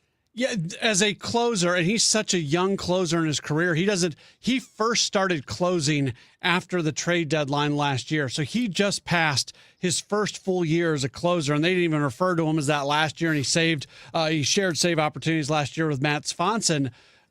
It's tough to go through rough periods, and I do think it says something about a guy. He's not perfect. A lot of the numbers on him aren't great, but the fact that he could have very easily, Bernie, walked in the ballpark today and said, you know what, I don't feel right. I don't feel good. I haven't recovered the way I need to recover. He didn't say that. He wanted the ball, and I think there's something to be said for that. Well, absolutely. And, I don't doubt that part about him. And it's just that I think part of it is because he is a first-time closer for a full year. I think maybe the wear and tear of the job and the pressure of the job is something he's had to get acclimated with. Yeah. And I think he's fought through it. That's the point. I mean, he didn't fold and then turn into a lost cause. He still has something left to offer with this team, and I think he needed to stabilize his confidence. And I think that happened today, and I hope it does because I'd like to see the guy do well. I'd like to see the Cardinals do well with him as their closer. Bummer for Blaze Jordan. He goes down with an injury. It sounds like he's going to be headed to the injured list. Thomas Sajaci was scratched from the Memphis lineup tonight. So if you read the tea leaves, it sounds like Sajaci is on his way back. Mason Wynn should be back sooner than later, so that might be a temporary roster move. But one thing with Jordan, he hits the home run today. He'd been elevating a little bit more on his swing, and you thought like, at least I did, I don't want to put words in your mouth, I felt like maybe that was the start of something for him. Well, you're right. I mean, he has been getting the ball off the ground more, and just his overall offensive performance has been, on the rise, and it hasn't been anything really dramatic, but the numbers have been going in the right direction. And, this is the second home run he's hit. I don't know how many games, you probably know that, but, after it seemed like he went 2 years without hitting a home run, and I'm being facetious. And then all of a sudden, in fairly recent time of each other, he's hit 2. So, and that was a blast today, and that was a blast off a really good pitcher. I mean, so yeah, that was a big deal. And what a terrible, first of all, you don't want to see a guy get hurt, but and he made a great tag on that very critical play. He made a great play on that. But what a terrible time for him to go out of the lineup and, head on to the IL. Hopefully we'll see him back before the end of the season. It stinks when an injury happens as a result of people doing things that they shouldn't have been doing, because Gunnar Henderson should have never been running, and then the Soriano throw wasn't exactly great. So in many ways, Blaze Jordan, not that anybody's doing the blame game, but that play should have never happened in the first place. Yeah, it's a really good point. I never thought about it that way, but baseball's weird. There's always unexpected developments, and you gotta, when I say adjust on the fly, I mean, you literally have like a second or 2 or 3 to make the right decision. We spent so much time, Bernie, talking about like changes that could be made. For a while we were doing hey, does Matthew Liberatore need to go to the bullpen or go to AAA? They're at a point now with injuries and just not having depth where they're locked in a corner where they can't make any moves. Is there, as you assess this team and assess the organization, Are you on anything right now in terms of like something that they actually could do, or do you kind of agree with me that they're almost stuck in so many ways? Well, I definitely think they're stuck in the rotation unless Chaim Bloom wants to pick up a so-called street free agent. And I can't believe that Miles Michaelis, like even people in the media like bring him up. I mean, really, come on now. They don't need to rummage for guys like that. My hope was that someone down in Memphis would be ready, but I don't think anybody is. So, I mean, are they going to go with 4 starters, and then use a bullpen game like they did today, or at least have an opener like Gordon Graceffo, who was brilliant today? Can he do that for you? It's not ideal, but can he start games and give you 3-4 innings of good pitching? And that's better than throwing a sacrificial lamb out there to get slaughtered, right? Yeah, and I always say, like, watch what's going on. They'll tell you what they're going to do by watching what they're doing. If there was right now Miles Michaelis, Zach Littell, Armand Marquez, Michael Lorenzen, I'm sure there's another name or two out there that I'm not thinking of right now. Those guys are all individuals who have been starting this season in Major League Baseball. You had a day today where you didn't have a starter until they had a 40-man spot available until they called up Cade Winquist. If there was ever a day that or a moment that they were going to sign a guy like that just to cover a start or two, it would have been today. They didn't do it. That should tell you they're not going to do it. No, you're right. They're not going to do it, period. Now, something could change if, gosh forbid they lose another starter to injury. But look, Liberatore's been very disappointing. I thought that was really bad the other night, the way he left that team short. But listen, everyone's going nuts, going bananas on X. I know that's a shocker. He's not going anywhere. They have no choice. Look around. They've lost 3 starters. May was traded, Palante IL, Dobbins going to be out for probably a long time. You lose this rotation was a top 10 rotation. And by the way, I keep saying this, that was a fact. That's not an opinion. It was a top 10 rotation, but it also had a very fragile, in terms of an underlying way. It was a rotation that could not afford to get struck by a couple of injury blows, because then all of a sudden they're very, very vulnerable. So, it was predictable what had happened or what was going to happen. And I actually respect Ollie Marmol and Dusty Blake because they're sticking to the Kyle Leahy innings limit. I mean, I've been very, very, very heavily involved on X lately, and I can't believe all the people that was like screeching about that. I don't know. I think Leahy, my answer to them was, I think Leahy's got a chance to be really special next season. I don't need him to be special this season and at the risk of like blowing out a shoulder or something. I want him to be special in 2027 and going forward. We got to get it through our thick heads collectively. We got to get it through our thick skulls. This is a rebuilding period, and just about every decision you make is going to be based on not 2026, but 2027, 2028, and beyond. We're not making it up, Bernie, when we say the risk of injury increases exponentially when you increase a pitcher's workload over a certain line from one year to the next. And somebody got mad at me the other day, and the who they cited to prove me being wrong was Bob Gibson. And if you're going to prove me wrong by referencing perhaps the greatest pitcher of all time, definitely a guy who's in that conversation, and it happened 50, 60, however many years ago, like that just proves my point. One of the things I love about St. Louis is that it's always 1968. Always. So, but I love the way, God bless Bob Gibson. You can't say enough about him, the greatness of Bob Gibson. But he's always invoked anytime one of the old schoolers who grumble about everything because it's not 1968, they want it to be. As I've said, I wish it was 1968 because that means I'd be 9 years old. And I would really like to have a lot more time on this earth.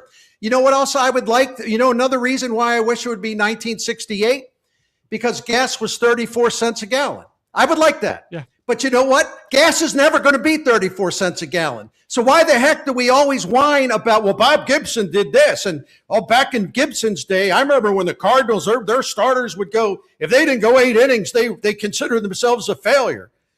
It's not 1968. Look, we don't have to like the fact that the game of baseball has changed. We don't. We don't have to like it.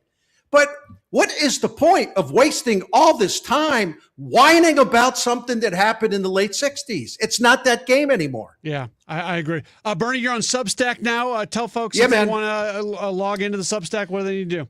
Hey, we had a live chat today with paid subscribers. It was a huge success. Had about 100 people in there, 365, 400 replies going back and forth. It was awesome during the game. So the thing is off to a great start, and I'm not BSing, it really is. But if you want to find out more, if you want to have a free subscription or consider a paid subscription, I'm working hard for the money. So go to my last name or my whole name, BernieMiklaus.substack.com. Thank you. All right, Bernie, great stuff. Can you tell us a little bit about Saliga? Absolutely. Saliga Heating and Cooling is a St. Louis institution. The family of the Saligas, 4 generations of them. Still in the same building that opened this business in 1927. The 4th generation owner operator is our guy, Dan Saliga. And the thing of it is, imagine that story, man. One St. Louis family has taken care of generations of other St. Louis families' heating and cooling needs. We're one of those families. We're going on about 20 years. And Saliga Heating and Cooling, all I can do is talk to you about our experience. I think you know that the experience has been great, or I wouldn't be representing Saliga Heating and Cooling on the radio. But I actually am a huge fan because they've helped us out a lot. And I can testify to their integrity, their professionalism, their class, their knowledge. They solve problems. They don't hassle you. They don't try to talk you into stuff. They're calm. They'll answer all your questions. And they're just going to take good care of you. You know why? And I say this all the time about Saliga Heating and Cooling. They believe every time you call them, and they have to come to your home on a call, they have to earn your trust. They've been earning trust to St. Louis families since 1927. They believe every single time they go visit someone that's got a problem with heating or cooling, they have to earn the trust of that family or that person. And it's nothing that they take lightly. They believe it's up to them to do it every time. Find out more about Saliga Heating and Cooling. Just go to, and you get the phone number, just go to SaligaHeatingandCooling.com. Thank you. Cardinals fans, this is Ricky Horton. Have you ever had a dream of meeting your favorite former Cardinals? You can make those dreams come true all season long with St. Louis Cardinals alumni experiences. You can join me and other former Cardinals players at events including Cardinals Conversations, Fans at Bat, Turn 2 with Ozzy, Cardinals Kids Clinics, and Cardinals Fantasy Camps. Don't miss your chance to make lifelong memories. Visit cardinals.com/alumni for more information. If you're craving baseball conversations about your favorite players, alumni, and franchise memories, you'll love that Cardinals Magazine is dedicated to the stories that matter most to you. From Gold Gloves to championship rings, from the Wizard and Willie to Albert, Yachty, Uncle Charlie, and well beyond. Their careers define our pages. Treat yourself or a friend to a subscription today at cardinals.com/magazine. Cardinals Magazine, past, present, and future, it's all here. James Beard award-winning chef Kevin Nashin announces The Clydesdale, a Clark Avenue Tavern at Ballpark Village, opening August 27th. KMOX is excited for this highly anticipated American tavern, rooted in familiar favorites, elevated through refined technique and premium ingredients. Reservations for The Clydesdale are now open. Book your table and experience a fresh take on tavern dining on one of the most iconic streets in Major League Baseball. For details and reservations, visit stlballparkvillage.com. Want to make the most of your tax refund? File with TurboTax on Intuit Credit Karma. They help you get your biggest refund, and then we help you do more with it. With a personalized plan designed to help you hit your money goals. Start filing today in the Credit Karma app. Straight Talk Wireless presents Pickup Truck Wisdom. Trust is earned. That's why I've stuck with Straight Talk. Same price since 2009 on Verizon's 5G network. Cause shoot, anyone can make a promise. Keeping it for years, that means something. Now plans starting at $25 a month with 4 lines. Find us at straighttalk.com and Walmart. Straight Talk Wireless. Straightforward. Always. Same price claim applies only to the base monthly price of our $45 plan from October 2009 to present. Labor Day deals are looking good at Lowe's. Save $10 on 1-gallon cans and $50 on 5-gallon pails of select interior paint via rebate. Plus, get 2 2.5-quart or 3-quart mums for just $8. A fresh look and savings? Even better. Labor Day deals are on now at Lowe's, in-store and online. Valid through 9/9. While supplies last. Mum sizes vary by location and exclude Alaska and Hawaii. See store at Lowe's.com for more details. Hear that? That's Alka-Seltzer, the sound of fast heartburn relief. Because when heartburn hits, you want something that works fast. Quick! Alka-Seltzer. Alka-Seltzer effervescent tablets start neutralizing stomach acid in seconds, so nothing works faster for heartburn relief. Next time, when that burning feeling comes on strong, don't wait. Quick! Alka-Seltzer. Try Alka-Seltzer. Use as directed. You're still glowing, flirting, grooving. You've still got it. But your immune system weakens as you age, making it harder to fight illnesses like pneumococcal pneumonia and RSV. Vaccines are a key part of any health routine and can help protect you from getting really sick. Ask your doctor or pharmacist which vaccines you need. See more at PfizerForAll.com. Sponsored by Pfizer.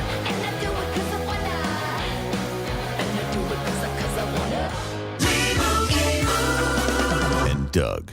Limu and I created a trick to help you remember that you can customize your car insurance and save with Liberty Mutual. You see, the shirts Limu and I wear are yellow, and yellow is the color of lemons, and lemons grow on trees, and trees provide oxygen, and oxygen helps us breathe, and breathing is how you live, and you can live more life when you save money by customizing your car insurance. I agree, Limu. It's really quite simple. Only pay for what you need at libertymutual.com. Liberty, liberty, liberty, liberty. Broadcasting from the Scott Credit Union Studio, 104.1 FM, KMOX. Now, back to the Gray Bar Sports Open Line, presented in part by St. Luke's Hospital, St. Louis's #1 heart hospital, on 104.1 FM, KMOX. It is always a treat when we get the opportunity to talk with Taylor Twellman. He is a St. Louisan. He is the lead MLS analyst on Apple TV. You follow him on Twitter at Taylor Twellman. There's a lot going on with City SC right now, so let's bring on Taylor. Really interested to hear what he has to say about this team. Taylor, thanks for the time. How are you? Good. How are you guys? Doing all right. You'll kind of determine which direction we're going here at the start of the conversation. What's more interesting to you right now? The fact that City SC seemingly can't lose a game, or the fact that they've just moved on from two of their best players and all while this is going on? I don't think they're mutually exclusive. I think the fact that they can't lose a game right now, having already moved on from two of those said players, I think tells you that they're in a pretty good spot with where they want to go. The foundation they're building. Obviously, this is a massive rebuild when you go from high-energy soccer to now wanting to possess the ball, be better with the ball, be progressive with your thinking, having to overhaul the roster and doing so. So I think they're both very interesting. But when you go undefeated and you've won games after moving on from Hartle and winning your first game without Leuven, that, in a nutshell, I find very intriguing. Generally speaking, the feeling is that those guys don't totally fit into the system, and also they're at the tail end of their peak level, and they want to get maybe younger, faster guys coming in. Do you generally agree with that assessment, with what City's trying to do and the motivation for moving on for those players? Well, that's not for Hartle. Hartle is a family decision 100%. They were trying to re-sign him to an extension. They were trying to keep Hartle, but that was a family decision. And Hartle and his wife and kids needed to leave immediately, and that's why they accommodated that. Now, I read Tom Timmerman's article. I read the quotes. I think they're being misguided because knowing Corey as well as I do, I don't think he has any bias against older players.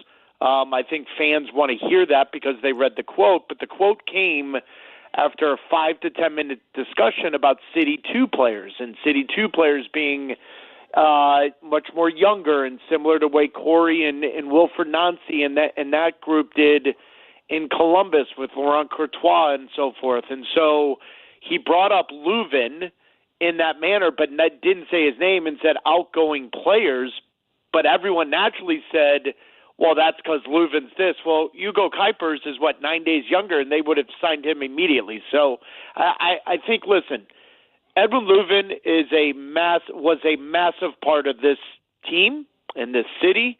He went through a horrific personal situation with his wife and cancer and all of that. And so naturally fans are going to be upset about it. I can be a little bit more objective because I can see it from a different lens. If Edwin Leuven fit into the system, his age has nothing to do with it. And so that's why I think fans are just looking for something. And listen, I think the energy from the fans is completely normal and healthy and all of that. It creates responsibility, accountability, all of that. But until St. Louis City spends real money on a designated player, number 9, that scores goals for a living, the fans are going to be upset. And I don't think that's a bad thing either.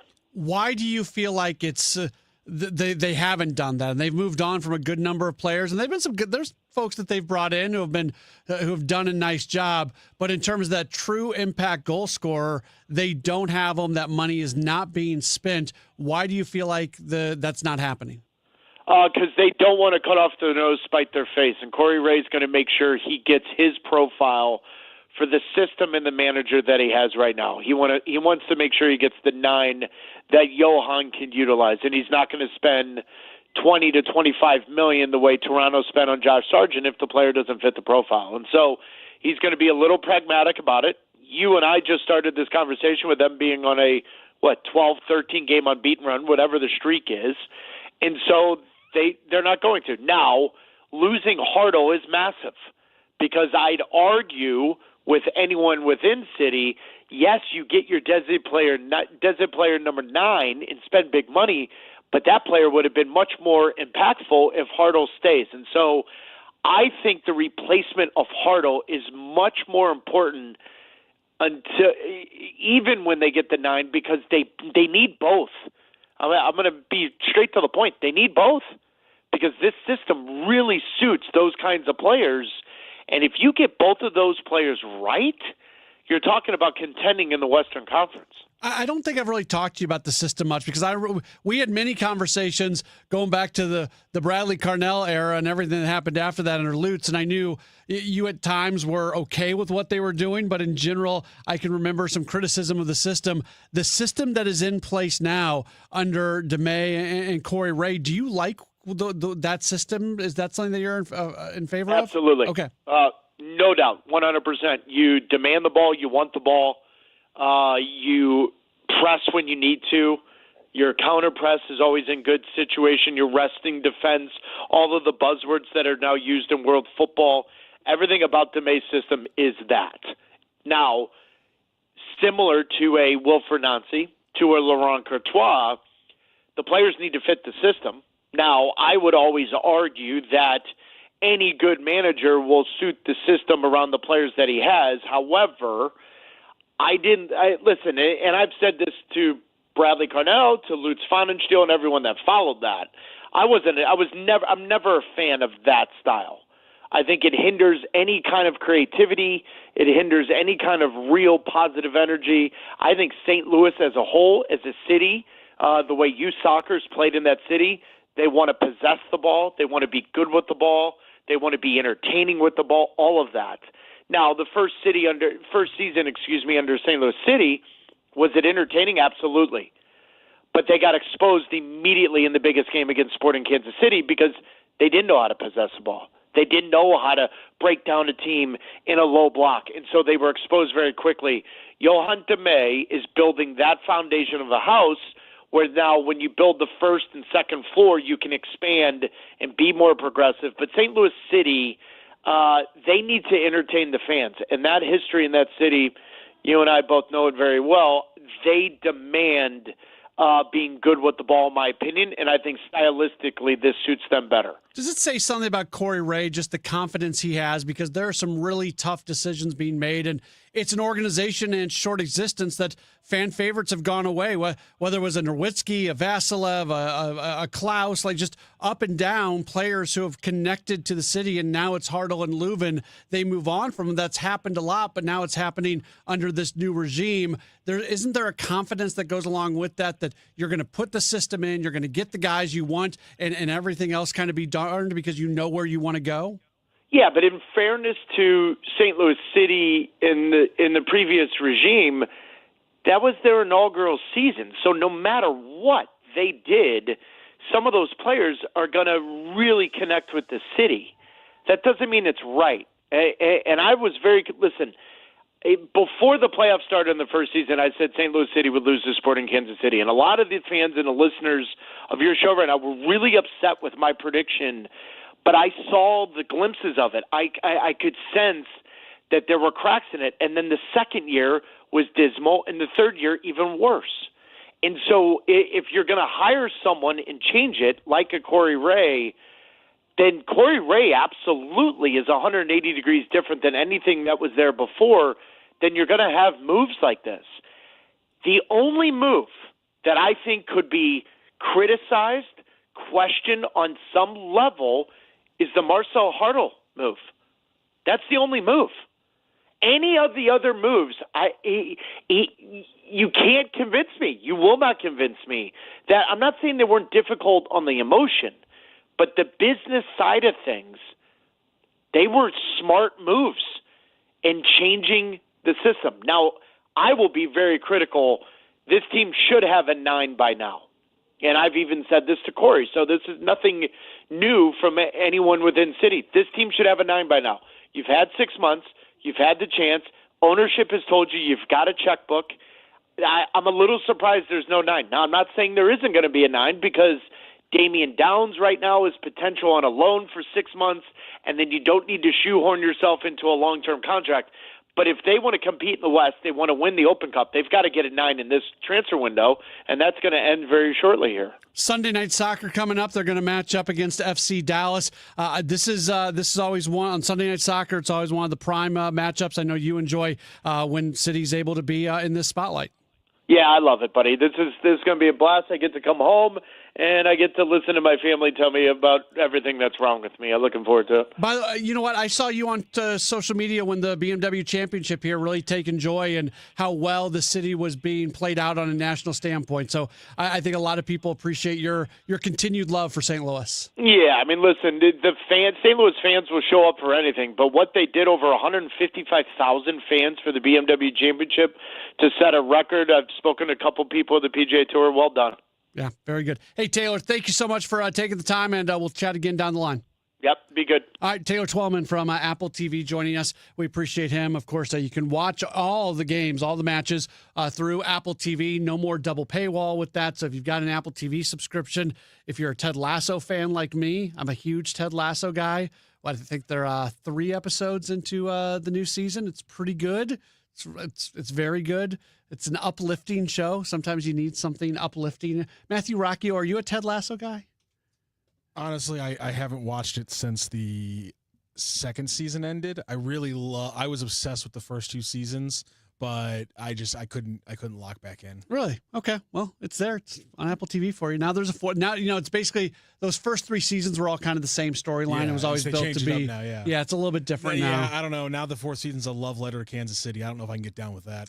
The one episode was. They were, not to give too much away, the first episode of the season is based in Kansas City where Ted Lasso is, and then they go back across the pond, and there's not as many Kansas City references after. The Negro League Hall of Fame Museum has gotten a ton of attention after they were prominently featured. That is an incredible museum and incredible people who run that. So that made me happy that there were I guess the Google searches for Satchel Paige were like exponentially larger after that first episode, which if we're learning about Satchel Paige, that's a good thing. John Hamm and Sterling K. Brown have some work to do. I'm not disagreeing with that. This is a Gray Bar Sports Open Line. We're back with more after the 7 o'clock news on KMOX. Time now for today's Spotlight on Tech, sponsored by Dollar General. The most downloaded AI model isn't from one of the U.S. tech giants in Silicon Valley, it's from China's Alibaba. Known more for its e-commerce platform, Alibaba's Qwen family of open-weight AI models topped 3 billion global downloads, surpassing open-weight AI models from Meta and Google. Open models can be customized, unlike closed models from OpenAI and Anthropic. I'm Jason Brooks. My name is Whitney Allen, and I'm a widow. My husband, Ryan, died. We never thought we'd ever have to use life insurance, but the unexpected happened. With Ethos, signing up was fast and 100% online. You can get a quote in seconds, apply in minutes, and get same-day coverage. No medical exams, and you can get up to $3 million worth of coverage. I'm grateful we were prepared. Get your free quote at ethos.com/radio. That's ethos.com/radio. Paid spokesperson. Time spent on application may vary. Online health questions required. Hi, I'm Mark Cantor. The people around here are hardworking people, just like you. And when someone in your family gets hurt in a car wreck, everything can change very fast. That's why having a local lawyer matters. At Cantor Injury Law, we know these towns, these roads, and the people who drive them every day. When you call us, you're calling a local team with boots on the ground, ready to fight for you. You can count on Cantor. CantorInjuryLaw.com. The choice of a lawyer is an important decision and should not be based solely on advertising. Someone had a birthday. Yep, 50. Can't believe it. 50 years of wisdom. Great segue. We have a health reminder from the CDC.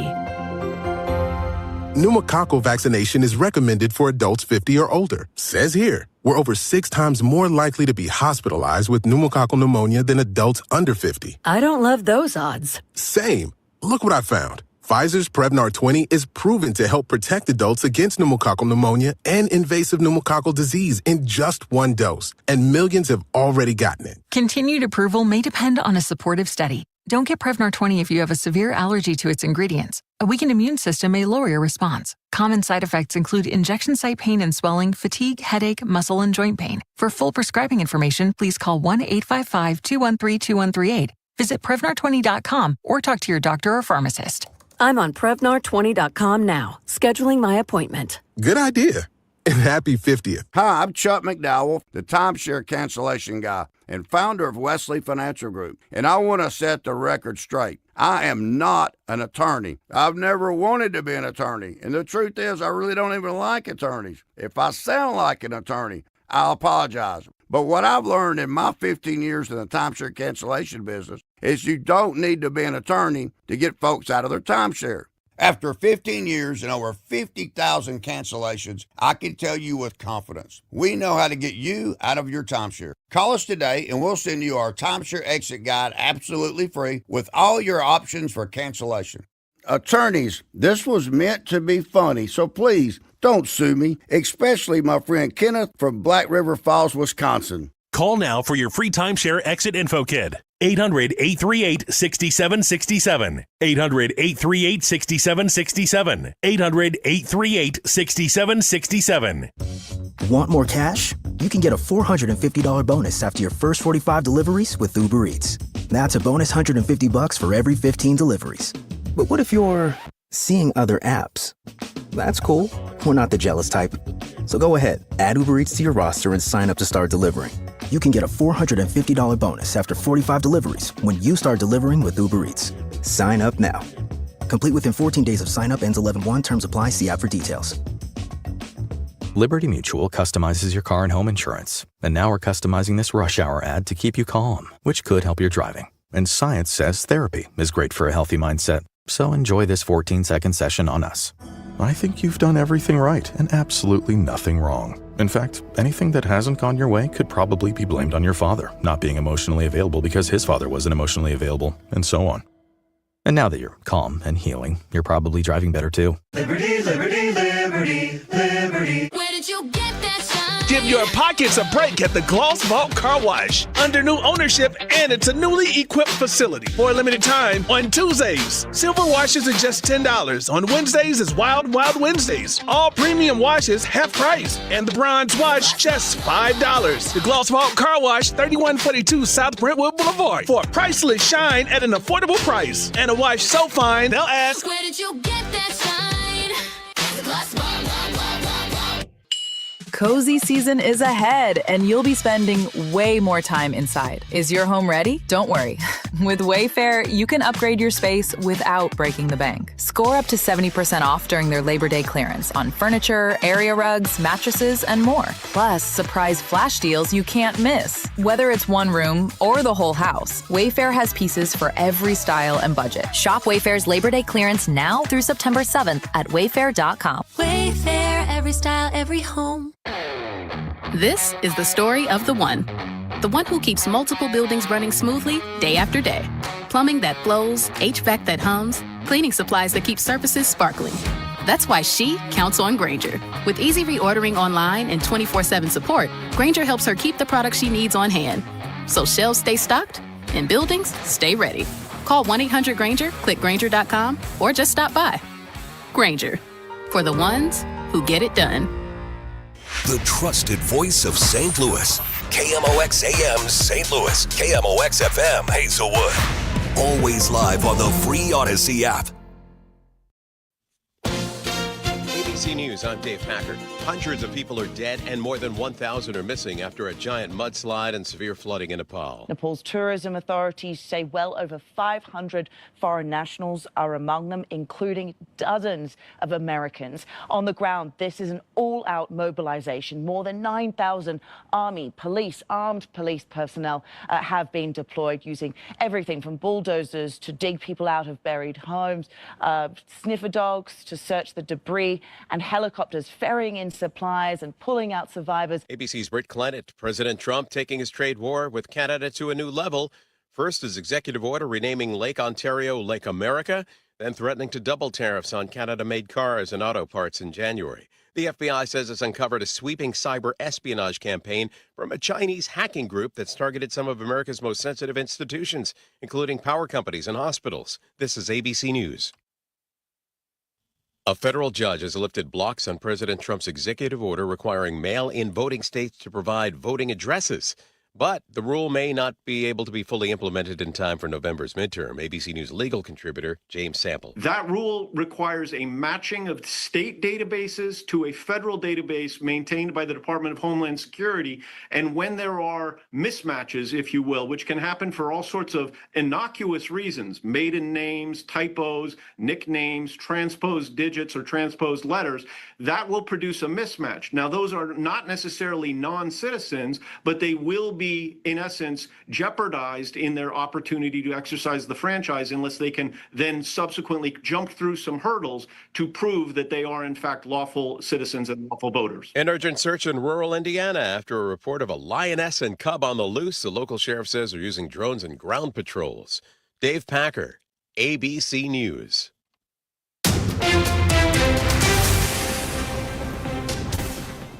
We've got sunshine downtown at the Arch right now, 80 degrees. This is not about one bad policy, one bad contract, or one bad decision.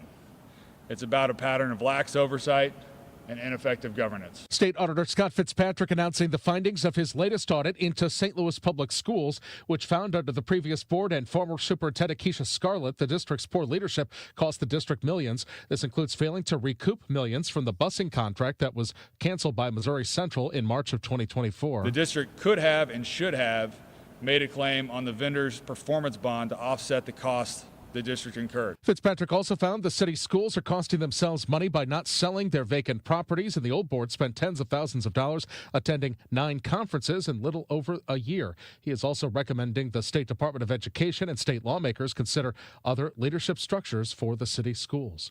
We should have a clear sky to view tonight's deep partial lunar eclipse. Eric Gustafson at the McDonald Planetarium says it all starts at 8:23 p.m. tonight. This is not going to be the most exciting part of it because that's when it's going through the outer light part of our shadow. The partial phases of the eclipse will begin around 9:33, and the maximum eclipse occurs at 11:12 p.m. He says at that peak, about 96% of the moon will be in the dark or in the umbra shadow. Missouri is moving to expand rest area parking to help trucks better stay out of drivers' way. They had a ribbon cutting this morning in Concordia, Missouri to kick off the beginning of the expansion of the 4 rest areas along east and westbound 70, including the one in Wright City, to add additional truck parking spaces to eliminate trucks parking on and off ramps during the day and overnight hours. They're going to more than double the available spaces in these rest areas in addition to the 2,000 spaces already privately owned across the state along I-70. The project is scheduled to wrap up by 2028. Roger Brand, KMOX News. Is sports betting having an impact on officiating? A professor at Southern Illinois University, Edwardsville, has been studying that question. Ariel Belason, chair of the Department of Economics and Finance, tells KMOX he's analyzed the final minutes of NBA games and found that refs made fewer incorrect calls against underdogs, especially the home team, in games with narrow betting margins. He speculates about the possible reason officials might be more careful with calls in a tight game. There have been reports of death threats and threats against families from people that are betting against the referees. Belason shared his findings on KMOX's Total Information AM. Six Flags. It's playtime. Six Flags St. Louis is now Mid-America Adventure. The logo change has happened. The Six Flags sign at the park's main entrance has come down. Questions remain about whether or not Enchanted Parks, the operators, will continue licensing to keep the park's current Warner Brothers characters. 2027 season passes are also now on sale. Forecast overnight, clear sky, low 64 degrees. For tomorrow, sunshine, okay temperatures, high of 88. For tomorrow night, clear 72. A little bit warmer for Saturday, 90. A lot warmer for Sunday with a high of 98. Right now, downtown at the Arch, we've got some sun. It's 80. I'm Michael Calhoun, KMOX News. Now, back to the Gray Bar Sports Open Line, presented in part by St. Luke's Hospital, St. Louis's #1 heart hospital, on 104.1 FM, KMOX. All right, back at it on KMOX as we do roll on. We've got a lot going on this hour. It's going to be a little bit, when we only have, so there's stuff we have to do every week. No, I say we have to. There's stuff I like to do every week. But when we only have one show, we have to get it all into one show. So that's what we're largely doing. So we've got a couple things. We'll have our building community segment later on this hour.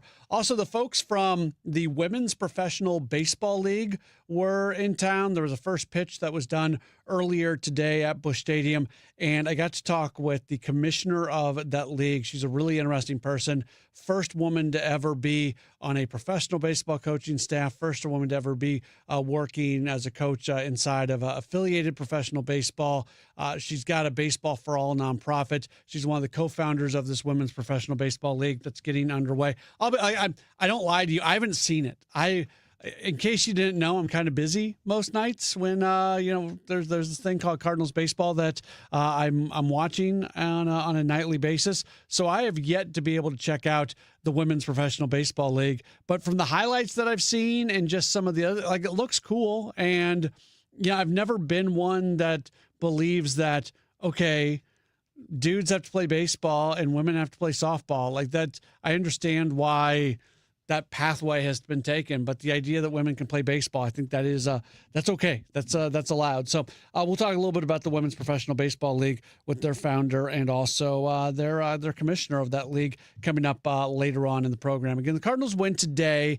I spent a lot of time last hour, and we did during Redbird Rush Hour as well. Where is this team at? Where are they going? Is this the beginning of the end? Is this the end? What kind of expectations can you have for the rest of the way? They're dealing with a ton of injuries. They lose another player today. Blaze Jordan goes down. Matthew Rocchio, you told me that Thomas Sajaci was in the initial lineup today for AAA Memphis, and he is not in the lineup anymore, so that tells us what we probably need to know. That was per Jeff Jones, who's always on top of that. All right, yeah, Jeff's very good following along with items like that. So the expectation is that Sajaci would be here tomorrow, and you're bummed because Blaze Jordan's been giving you pretty solid bats, and he's been doing some things that you feel better about because he's been lifting the ball a bit. That's been his problem. In the month of August, he's got a 764 OPS, 275 average, couple home runs. I mean, the 764 OPS is what I am most interested in. And to put that in perspective, He played 15 games in the month of June, had a 638 OPS. He played 21 games in the month of July. His OPS was all the way down to 564. So now 764 in the month of August over 22 games. That's the progress that you want to see. So I'm bummed for Jordan that he's going to miss some time. He's going to end up on the injured list. I hope he's going to be back sooner than later. But that's always, man, I can't tell you how frustrated I get. And I'm just a guy who watches the team and talks about the team and wants the team to win. I'm not Blaze Jordan. I'm not one of the other guys. When somebody is on the upswing, when things are starting to go well for them, and then they get injured, I can't tell you how often that happens. And then you come back, and it's almost like you're back at square one. And I don't know how long he's going to be out. I'm not saying for sure it's going to be a back to square one thing for him when he does return. I'm just personally bummed for him. It is not that he was going to be taking playing time away from Nolan Gorman, because that was probably going to be largely a platoon. Although it was getting kind of busy over at third because Ramon Arias is back active, especially once Mason Wynn was going to get back. When Wynn was back, you've got Wynn at shortstop, you've got Weatherholt at second. Then all of a sudden, if you've got a roster that includes Jordan, Gorman, and also Jordan, Gorman, and Arias, there's a lot of, you don't know how you're going to disperse the time at third base. Now, maybe one of those guys wouldn't be around if Wynn is active again, and we'll see what happens when Wynn does become active. But I'm interested to see what this is going to look like for Nolan Gorman here moving forward. And so far in his return, it's one home run, it's one hit, but a lot of strikeouts and not a whole lot beyond that. So he's got 8 at-bats so far, 1 hit, it's a home run, and 4 strikeouts. I can deal with the strikeouts from Gorman to a certain level. This is what always, I get excited about this feeling, and I'm probably wrong. I get excited about this feeling that no matter how bad the numbers are for Gorman, he's actually not that far away from being a really impactful player. And this is what I mean by this, because I know people are listening to me right now and throwing things at their radio. The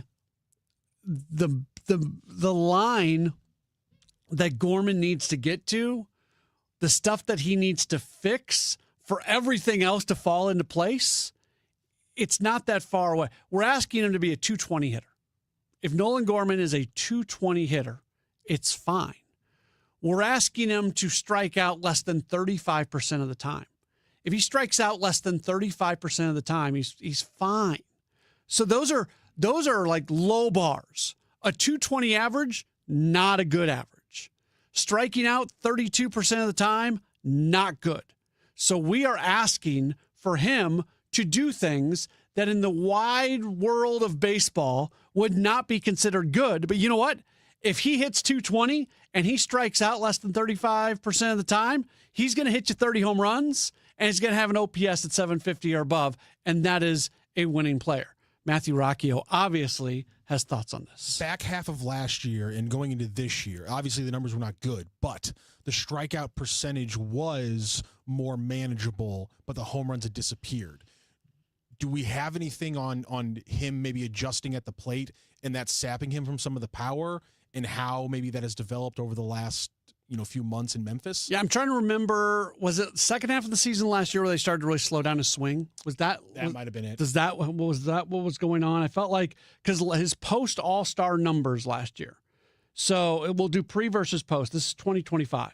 Batting average last year, pre All-Star 219, post All-Star 187. So it dropped significantly.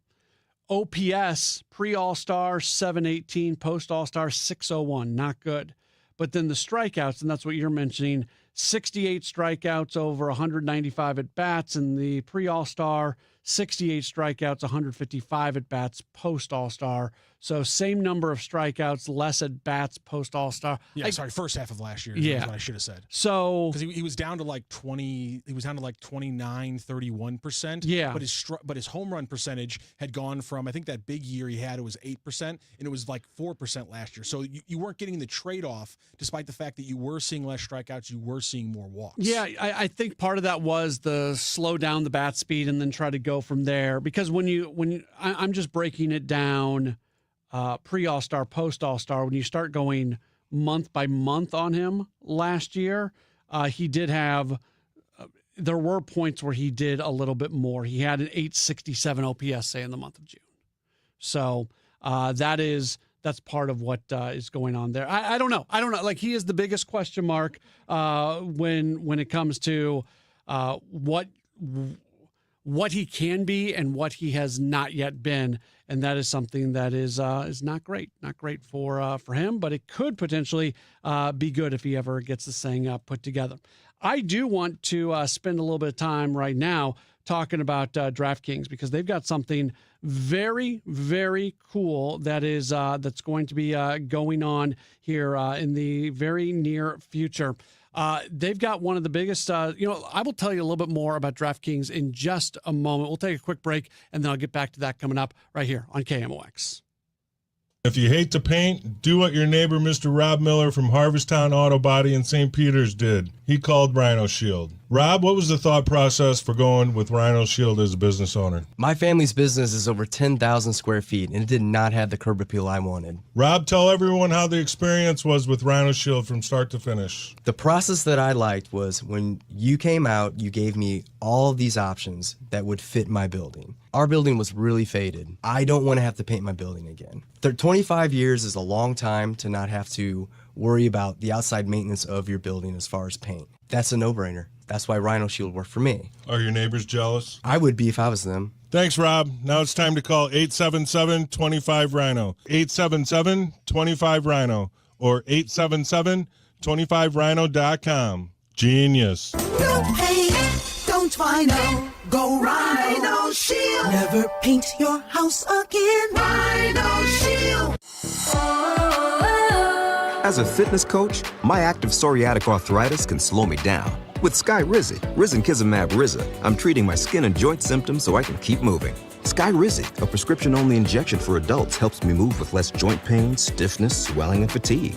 And for those who have plaque psoriasis, 90% clearer skin is possible.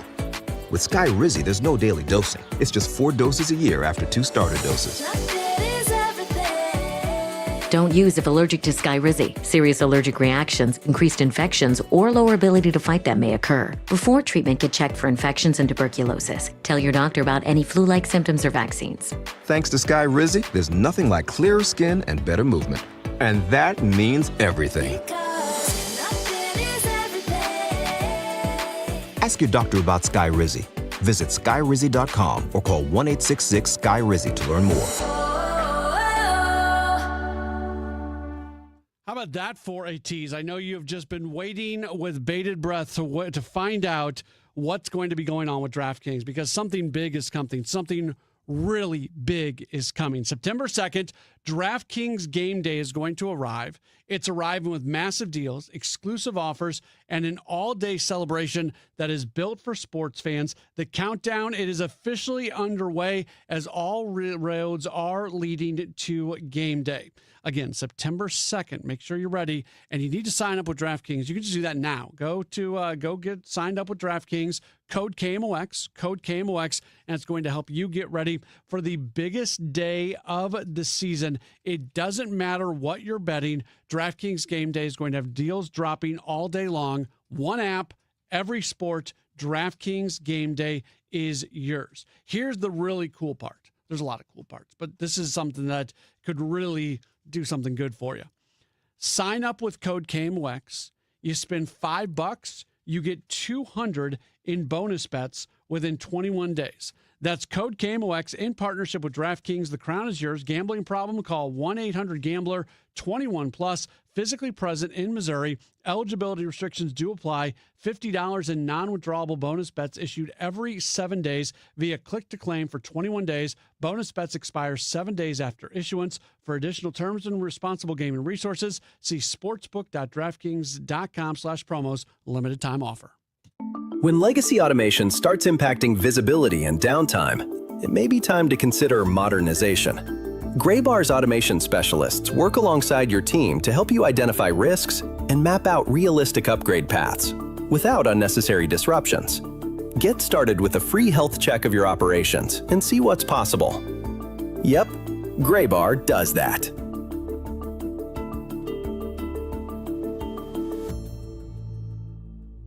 Hey, this is Kevin Wheeler, and I want to tell you about Burn Balance Complex, which you can pick up at Supplement Superstores, and you can find a location at supplementsuperstores.com. Look, Burn Balance Complex is different, okay? It's a game changer. It is a complete, all-natural metabolism system. It's not just a fat burner. If you're someone that doesn't want to get a prescription, if you don't want to go get injections, Burn Balance Complex can get your metabolism rocking the way that it's supposed to, and you notice it really early on because you start to notice clothes are fitting a little differently. You're seeing results, which then kind of gives you motivation to keep on going, right? Well, on top of the metabolism boost, you're also going to notice reduced stress with lower cortisol levels, appetite and craving control, which is absolutely critical to staying on a plan, plus all-day focused energy, no jitters, no crash at the end of the day. And look, it's not magic. You got to do the work, but Burn Balance Complex has made that work so much easier for me. It'll do the same for you. So get out to Supplement Superstores. Tell them Kevin Wheeler sent you in. They'll knock 30% off right then and there, and you can find your location at supplementsuperstores.com. Retiring soon? Get the information you need by joining Kyle Jones and Matt Allgeier of Fire Capital Management for your retirement highway, Sunday mornings at 9:30. Investment advisory services made available through Pine Ridge Advisors, LLC, a registered investment advisor. Securities made available through AE Financial Services, LLC, member FINRA and SIPC. Celebrate the month of August with Zero Res and buy 2 rooms of carpet cleaned and get 2 rooms for free. Plus, take 20% off air duct services and products. Book online at ZeroResSTL.com and take advantage of the great savings. Proudly serving St. Louis for over 100 years. KMOX, the voice of St. Louis. Back at it on a Graybar Sports Open Line right here on KMOX. It's not too often that you get to sit down and talk with a true pioneer, but that's what we're going to do right now. There is now a women's pro baseball league, and it's pretty cool. And they stream the games on ESPN Plus. So if you ever want to check it out for yourself, you can certainly do so. And a baseball league is their commissioner, and a woman who has absolutely been a trailblazer when it comes to women participating in the sport of baseball. She is Justine Siegel. She was at the ballpark today along with a couple of the players from the league. They've been promoting the league and everything that's going on. So I got the opportunity to talk with Justine a little bit just to explain how much of a pioneer she has been. She became the first female coach of a professional men's baseball team. She became the first woman to throw batting practice to a Major League Baseball team. She became the first woman to work for an affiliated baseball team as a coach. She has done so much more than that. She created a nonprofit organization, Baseball for All, where that is something where they're trying to open up doors for girls who want to participate in the sport of baseball. So with that, again, I got the chance to talk with her earlier today at Busch Stadium. And the first thing I asked her was, considering her story and everything that she has accomplished in her career, how much she enjoys seeing now really even more fruits of the labor and it impacting so many more people with the Women's Pro Baseball League. Thank you. Yeah, for sure. The Women's Pro Baseball League, we're playing in Springfield. We got about 3 more weeks left in our season. And it's just great baseball, and people are having so much fun watching. Part of your story is wanting to participate in baseball, being told no and saying yes and kind of pushing forward. And then that has largely impacted really your life and your career since then. How important is it that there is doors for girls and women to be able to walk through where they are able to play baseball? Yeah, so I was about 13 when I was first told I should quit baseball because I'm a girl. And so I decided I would play forever. They can't get rid of me. And I did play for a very, very long time. But for me, this is my life's work, helping grow opportunities for girls, women in baseball. I founded Baseball for All, which is a national nonprofit for girls to play, and now the Women's Pro Baseball League. Baseball has really turned into my entire life. When you're finding the baseball players to play in the league, because I mean, to be just blunt about it, when you see a lot of girls playing softball and you see a lot of boys playing baseball, what's the process been like for you to find these athletes who are going to go out and go down that baseball route? Yeah, we have actually a very strong pipeline. We have 25 countries with national teams, including Team USA, Team Canada, Team Japan, Team Korea, and you can see those players in Springfield playing. But also, there are girls who are playing baseball with the boys, or they're playing high school baseball, they're playing college baseball. And so there may not be as many girls or women as there are in softball, but certainly when you survive a system that tells you to quit, you become really, really good at what you do. For a lot of people, and I'm sure you get a version of this question all the time, for a lot of people, their knowledge, their experience of women in baseball comes from the movie A League of Their Own. And as more things have happened in recent years where you do see more women playing baseball, is it important to realize that it's not just something from a movie? Like, this is something that really is happening right now. Absolutely. And I should say that we stand on the shoulders of the actual All-American Girls Professional Baseball League that the movie was after. Girls are playing baseball. There's 2 girls in the Little League World Series. Baseball for All, we ran a girls tournament, and we had 900 girls playing, representing 5 countries.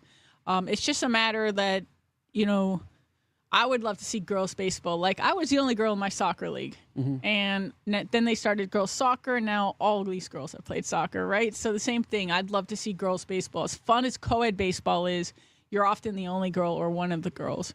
So the idea of girls baseball is a dream of mine all across the country. And then, of course, the Women's Pro Baseball League shows, what's possible if you stay on the path and follow your dreams. You've been a trailblazer in terms of you working as a coach for professional baseball organizations. We're at a point now where Major League Baseball makes sure that there's changing facilities for women, both as coaches and umpires. Is there a level of pride that goes along with the fact that we're at a point now where you have a minimum standard across professional baseball that really allows women to be more involved in it? For sure. So I'm the first woman to coach within Major League Baseball. I did instructionally with the A's. I even applied for a job here with the Cardinals. Unfortunately, didn't get it. But now Major League Baseball has a pipeline for women to play baseball. Over dozens of women have now coached professional baseball, which is really important. And I think being a pioneer, you kind of like the dream's yours, but also I felt the responsibility that if I just kept pushing, that there would be a pathway for those behind me. And I'm really happy to see that. I'm sure a lot of people listening to this have not actually seen the Women's Pro Baseball League. What can people expect when they see it? Like, what's the level of play, the excitement level? Just if you're selling the game and selling the league, what is your pitch? Well, you can watch us on ESPN Plus, and it's exciting. We play with joy, and I think baseball could use more joy. Mm-hmm. So not only are they very good, you just saw Monet Davis, who was a Little League World Series star, just catch a ball off the center field fence, right? We've had 3 home runs completely out of the stadium.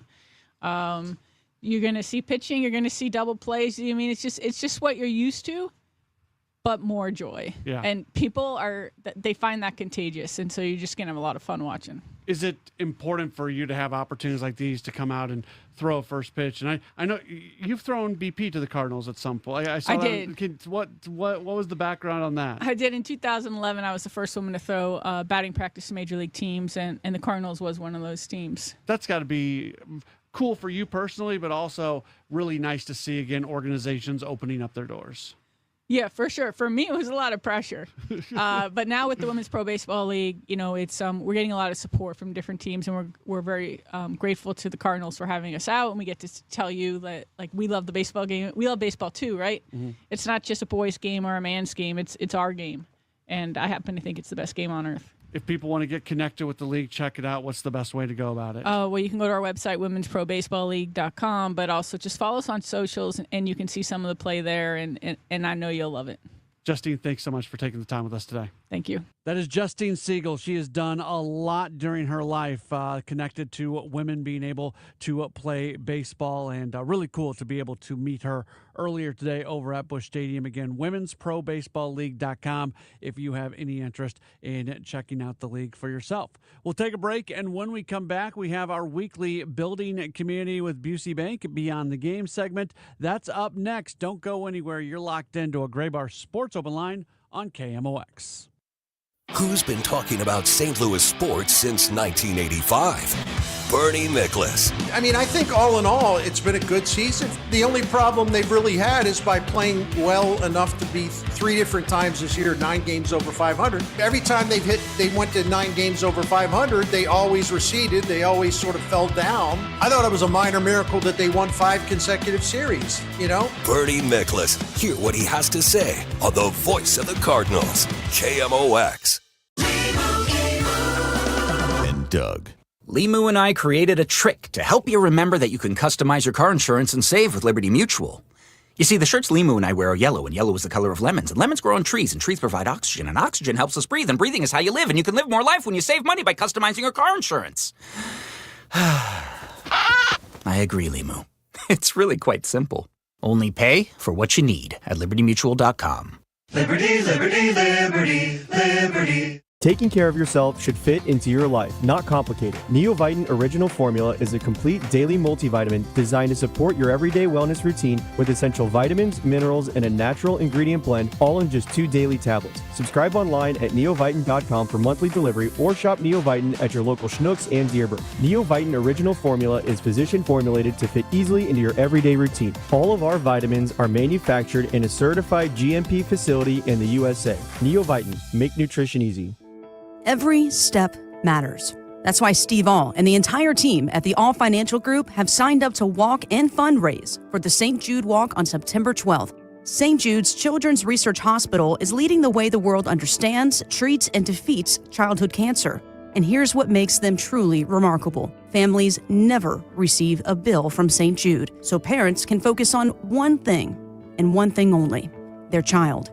We want you to be a part of this. You can join our team and walk with us on September 12th or simply make a donation. And here's the good news. Steve will personally match every dollar you give up to $1,000. To donate or to register to walk with the All Financial Group, visit steveall.com. That's steveaul.com. Or call 636-230-8824 for more information. Investment advisory products and services made available through Impact Partnership Wealth, a registered investment advisor. All Financial Group LLC is not affiliated with St. Jude's Research Hospital and does not accept or collect donations on their behalf.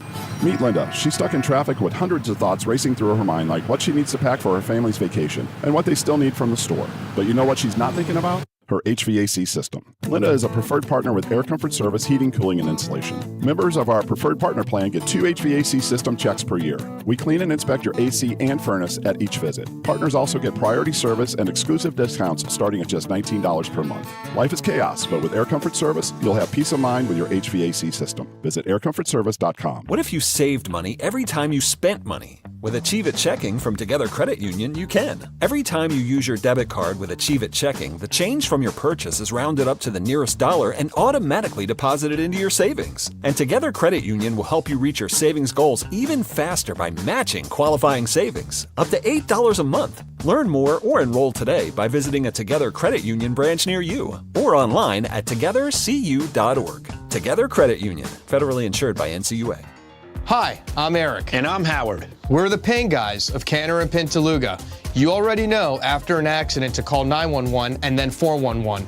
1-800-411-PAIN. But you may not know behind the number is an experienced law firm with nearly 100 attorneys working hard for our clients. Call the pain guys at 1-800-411-PAIN. Law offices of Canner and Pintaluga, Kyle Conhauser, Esquire. The choice of a lawyer is an important decision and should not be based solely upon advertisements. Offices throughout the U.S. Not all lawyers licensed in all jurisdictions. I'm Tom Ackerman with this month's Siteman Cancer Center Spotlight. We are talking to Dr. Premal Thacker. How to cope with such a diagnosis that can be very supportive for you through your journey of cancer. And additionally, we have social workers as well. So we're very fortunate at Siteman Cancer Center to have such a in-depth team to take care of you as you embark on this, hard time in your life. Siteman Cancer Center, national leaders in cancer. For more information, visit siteman.washu.edu.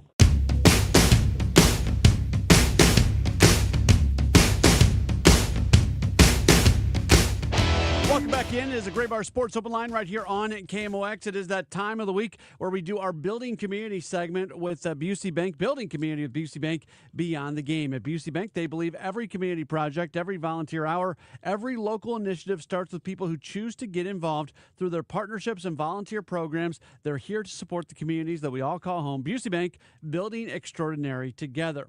Bryce Weiler is just a really, really inspiring individual. Born blind, he has worked in sports and he has helped other people. He has gone to accomplish his goals and his dreams while helping other people do the same. Instead of me talking about it, let's bring him onto the program to talk about it himself. Bryce, really appreciate you taking some time with us today. How are you? Great. I appreciate you for having me on.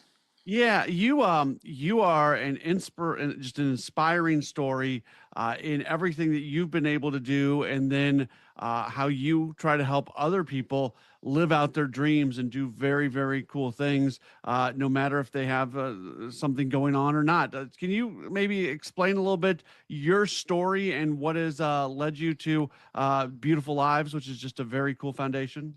Growing up, I was born 4 months premature, and when I was in the hospital due to either too much oxygen or other challenges, it caused the retinas in my eyes to detach, which caused me to be blind. I was able to sit on the men's basketball bench at the University of Evansville, where Coach Marty Simmons gave me the opportunity to experience college basketball and sit on his basketball bench. Sitting on the Evansville bench was important to me because I was able to be surrounded by people who believed in me and who wanted to help me to be successful in life. Through that opportunity, I wanted to help others to be able to live their dreams and to find people who wanted to help them to achieve their goals in life. Just because someone has a disability or a challenge does not mean that he or she cannot be successful in life. They just need to find someone who believes in them and who wants to help them to overcome the obstacles that are sometimes placed in someone's way, because people do not understand that everyone is unique and special in their own way. Now, your Evansville connection, not only did you sit on the bench, I know you were involved in the radio broadcast as well. Talk about that opportunity and how cool it was for you to have to be able to be part of sports broadcasting in that way. Commentating games at Evansville helped me to realize the importance of sharing the stories of players and coaches. I would go out and shoot free throws on the court before the game to determine how the ball bounced off the rim, and then in the game broadcast, through listening to the broadcaster but also listening to the action on the court, I could tell if the ball was going to get the bounce over the front of the rim or come back hard off the back of the rim by listening to the sounds of the game and the broadcast. Can you expound on that a little bit? Like just the sounds that you were hearing that allowed you to know what was going on. Like, to me, that's very interesting. I don't even know how to ask this question, to be perfectly honest with you, but can you just talk about that a little bit more? The idea of being able to hear it and maybe what you were hearing. There were the sounds of the game in front of me, the players on the court with their shoes squeaking, the officials talking, the coaches speaking to the players, but also there was a microphone hooked near the basket so I could hear the ball clanking off the rim or swishing through the net. And I used all those sounds together as a combined way to analyze the game while also listening to the play-by-play broadcaster and really studying how he or she did the broadcast. Some broadcasters that I've commentated with do not tell a lot of stories and they just give stats on the players and coaches. So in that instance, I would try and give more stories. But if someone focuses so heavily on, stats I just think about how the broadcaster tells the story of the game, and I try to complement off of that. You also suffered with a stutter a little bit. I know you've worked very hard at Evansville. You had to work through that as well. I mean, that's just another challenge that was in front of you that seemingly you were able to bust right through. Tom Benson, who helped me to get better with my stutter, helped me by going over words that caused me to struggle and stutter back when I was at Evansville. He had me read off a lot of scores with numbers in the 80s or things like that would cause me to have trouble with that. And that was something that I had to really work through when I first got to Evansville, because that was something that I had for almost 7 years. We're talking at a good time because the Cardinals have been playing the Baltimore Orioles, and you worked with the Orioles for quite some time as a disability consultant. Tell me what you did with them and some of the cool and unique things you were able to help them with. With the Orioles, I ran a comprehensive program ensuring their social media was accessible, hiring for all groups, ensuring that the Orioles home stadium was as accessible as it could be, and going beyond the accessibility gaps to ensure that the stadium was accessible, and then also their spring training stadium in Sarasota as well. Also, when the Orioles became the first team in sports to wear the special jersey in 2018 for people who are blind, that was a day I helped set up, when Baltimore wore the patches on their jersey, Braille patches. So the patch that was worn on the Orioles jersey spelled out Orioles in Braille, in the Braille code. So patches were used to spell out the various letters, O, R, I, O, L, E, and S.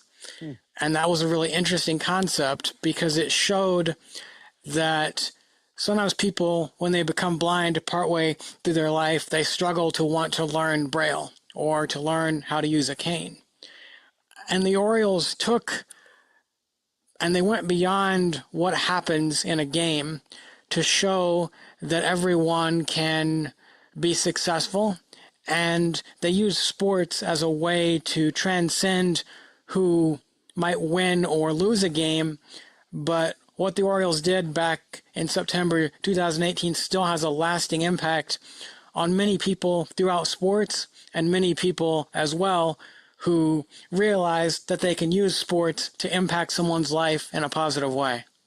So you have taken all of your experiences and you have now turned that into your nonprofit called the Beautiful Lives Project. You help people with disabilities live out their dreams in sports and other programs. Twofold question. Well, let's get to the first part of it as well. What motivated you to do this and start the Beautiful Lives Project? I had so many wonderful experiences, from commentating games on the radio at Evansville, being able to sit on the basketball bench. I had the chance to be surrounded by people who wanted me to be successful in life. I wanted to help others to live their dreams in life, whether it's someone who's blind or deaf or in a wheelchair, anyone who has obstacles that they have to face. I wanted to help them to have similar experiences to what I got to do. It's got to be so rewarding for you seeing the impact that you're making on other people's lives, because I'm sure there's people who do things that they never thought they would be able to do before.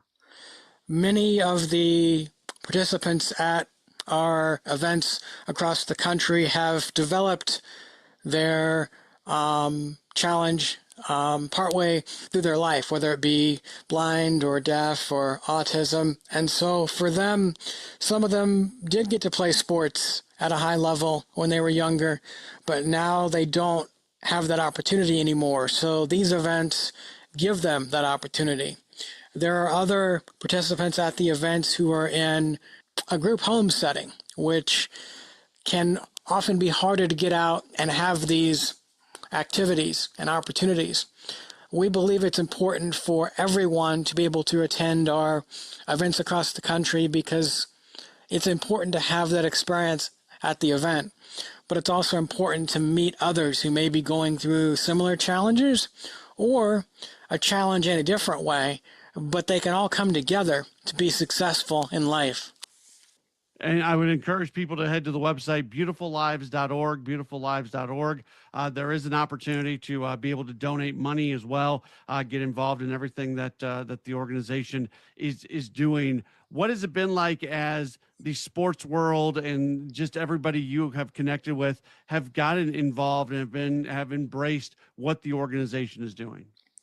It's been really great expanding to do so many events across the country, from college football at Maryland and Boston College, Triple Crown softball in Colorado, U.S. Open's coming up in 2 weeks. We'll have an event there on the courts. People will be learning from professional players and coaches, learning how to hit the tennis ball and serve and learning tennis skills. So just really being able to expand into so many places throughout the country. But we're always looking to expand into new places, high schools, colleges, anywhere else in the country.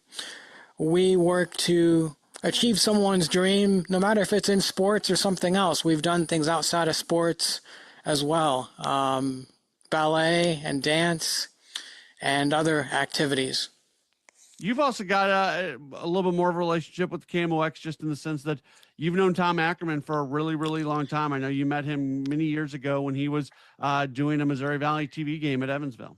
I've known Tom Ackerman since February of 2013. I was out shooting free throws on the court before an Evansville home men's basketball game, and someone was standing under the basket for me, telling me if I was shooting to the left or the right. Clapping their hands so I knew where I was shooting. And Tom saw that and came out and introduced himself to me. And we've been friends ever since then. We've spent a few memorable evenings sitting together in the Cardinals radio broadcast booth. Tom was nice enough to help me to meet the Cardinals commentators in 2013, John Rooney, and some of the other broadcasters. And it's been really great knowing Tom, being friends with Tom, and just being on this radio station because of what sports means to St. Louis and all the great places that the KMOX airwaves reach to. Let me finish you off with this. Can you speak to the impact that radio can have for people who might be visually impaired, whether it is sports play-by-play broadcast, but even just other spoken word radio? Because I hear from people who are visually impaired who listen to my show, and when I hear that, it always means something extra to me. And I don't know, maybe I'm asking this question in an incorrect way, but it just seems like radio is something that for many people who are visually impaired, it's a really important part of their life. Radio is a lifeline for people who are visually impaired or blind, because it's broadcasters like yourself and Tom Ackerman who create visual pictures of sports or of the news or of the world that is surrounding someone.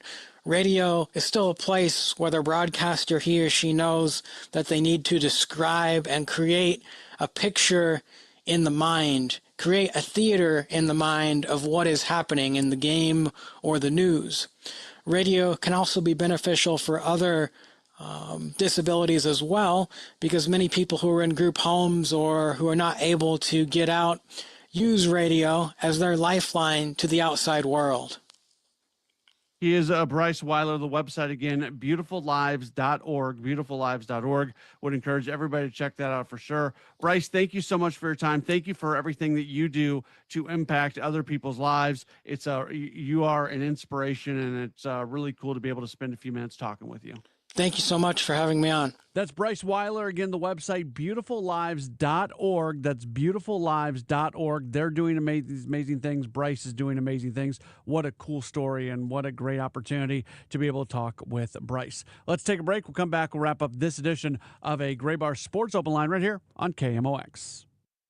Lose weight or stop smoking with Hypnosis guaranteed, or your money back, only $59.99. Hypnosis, Thursday, September 17th, Radisson Hotel, Fairview Heights. Weight loss 5:30 p.m. Stop smoking Hypnosis 8 p.m. Or Saturday, September 19th, Holiday Inn, Creve Coeur. Weight loss 11 a.m. Stop smoking Hypnosis 2 p.m. Register at markpatrickseminars.com. The Ted Savage Cardinals Care Classic is coming to Whitmore Country Club on Thursday, September 10th.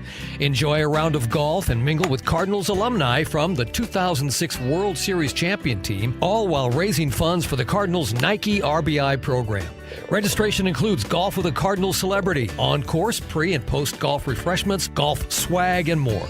To register for the Ted Savage Cardinals Care Classic or to learn more, visit cardinals.com/golf. That's cardinals.com/golf. $5,000. That's the average amount of money people in the U.S. are now spending on gas in a year. $5,000. That's crazy. If you drive, you have to download Upside, the free app that gives you cash back for buying gas. That's right. You can earn cash back with Upside just for buying the gas you're already buying. You can literally start earning cash back today. I use Upside, and just last year, I made nearly $300. You're putting gas in your car anyway. Why not get cash back? If you like extra cash, download Upside. I'm saving the cash I earn from using Upside to help pay for a vacation later this year. Download the free Upside app now to earn cash back when you fill your tank. Use promo code PROGRAM25 to get an extra 25 cents per gallon on your first tank. You can cash out anytime, right to your bank or a gift card for Amazon and other brands. Just download the free Upside app and use promo code PROGRAM25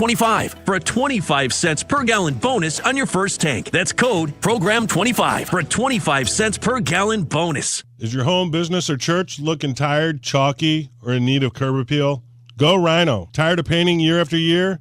Go Rhino. Our unique 3M ceramic technology is perfect for brick, stucco, aluminum, steel, color lock masonite, and more. It's backed by our 25-year transferable warranty to not chip, crack, or peel. Great if you're staying, and even better if you're selling. Our ceramic coating allows you to maintain all of your architectural features. The decision to do vinyl will leave your home looking like a plastic moldy box. With Rhino Shield, in 15 years, your home will still have that, wow, it looks like you just got it painted. We've done large condo complexes, parking garages, pole barns, and commercial strip malls. We coat sloped and flat roofs to extend their lives too. Evaluations are free. 877-25-RHINO or 877-25rhino.com. See what we did there? Genius. Tell them, ladies. Don't paint, don't vinyl, go Rhino Shield. Never paint your house again. Rhino Shield.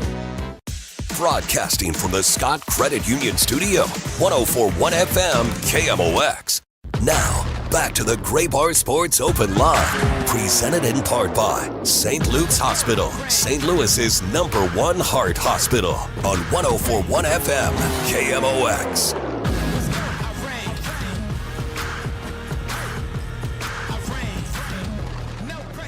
I started to put the finishing touches on this edition of a Gray Bar Sports Open Line here on KMOX. Cardinals baseball back at tomorrow night. They get the good win against Baltimore today. You'd love for them to have some success this weekend against the Pittsburgh Pirates, the team that they're right next to in the wild card standings and in the divisional standings. The Pirates are behind the Cardinals. Quinn Matthews, Kyle Leahy, Matthew Liberatore going to be the starters over the next few days for the Cardinals. Jared Jones is going to go tomorrow for Pittsburgh. And we are likely to see another roster move made tomorrow as well. All indications are Blaze Jordan is going to end up on the injured list after he went down with an ankle issue today, put no weight on the ankle. And again, Oliver Marmol did not give any extra details after the game today, but just basically he said without saying that it's going to be a little while.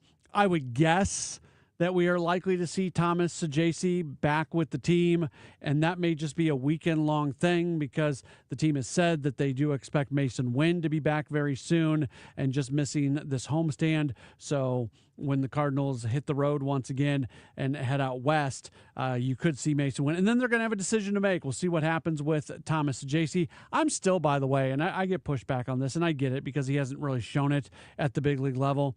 I'm a Thomas Saggese guy. I think if he, I would love to be able to go into an alternate universe where he would not have participated in the World Baseball Classic this year, because he went there thinking that he was going to be their everyday shortstop and was going to play a lot for Team Italy, and that just did not happen. And then it never felt like he ever kind of got his sea legs when he got back and he really struggled at the big league level. And he's been putting up good numbers at AAA. You would expect him to put up big numbers at AAA. All he's ever done is hit in the minor leagues. He has not yet hit in the big leagues. Still a young guy, one of those people. There's so many people that have these knee-jerk reactions to not so great starts to major league careers where they just think that's who the guy is going to be.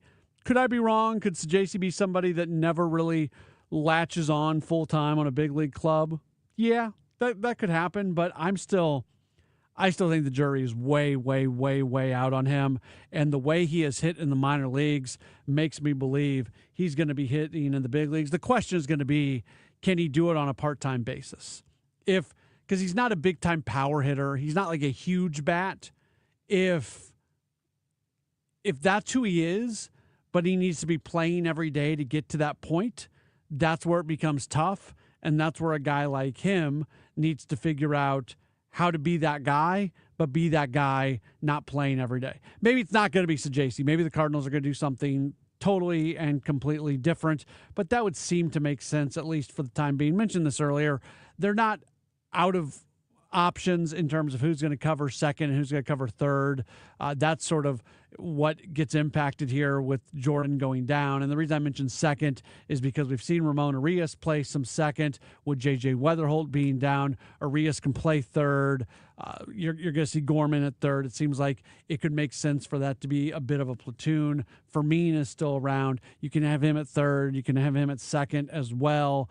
You can put Fermin in the outfield. Maybe this opens up the door for Ivan Herrera to play a little bit more at first base if you're giving days off to Alec Burleson, which you're not giving Burley many days off. But if you want to get Burley off his feet and make him a DH one day, if you do want to just give him a complete day off, generally those days have gone to Blaze Jordan at first base. Ivan Herrera played his first ever game at first base the other day. First ever big league game, first ever professional game, never did in the minor leagues, has never done it in a spring training major league game. The only numbers I couldn't look up on Herrera is if he had ever done it in a minor league spring training game. But major league spring training game, minor league regular season games, major league regular season games, Herrera had never played first until he played the other day. I think you'd like to explore that a little bit more moving forward. So the Jordan injury kind of does that. So it impacts first base a little bit. But yeah, the Blaze Jordan injury, it impacts the outfield a bit because Jose Fermin he plays a little bit of outfield. He may have to play some more on the infield. I didn't even mention Brian Torres, and he's somebody who continues to give the Cardinals good at bats. You can put him at second base. You can put him at left field. They seem hesitant to put him at third. I think they would be much more comfortable with Gorman, Arias, or Fermin at third over Torres at third, if that makes sense. So there's your rundown of the potential. That isn't even what I was planning on talking about here in our final segment, but that's what we get to. Cardinals, Pirates tomorrow, 7:15 first pitch. So we'll have Redbird Rush Hour tomorrow at 5 o'clock.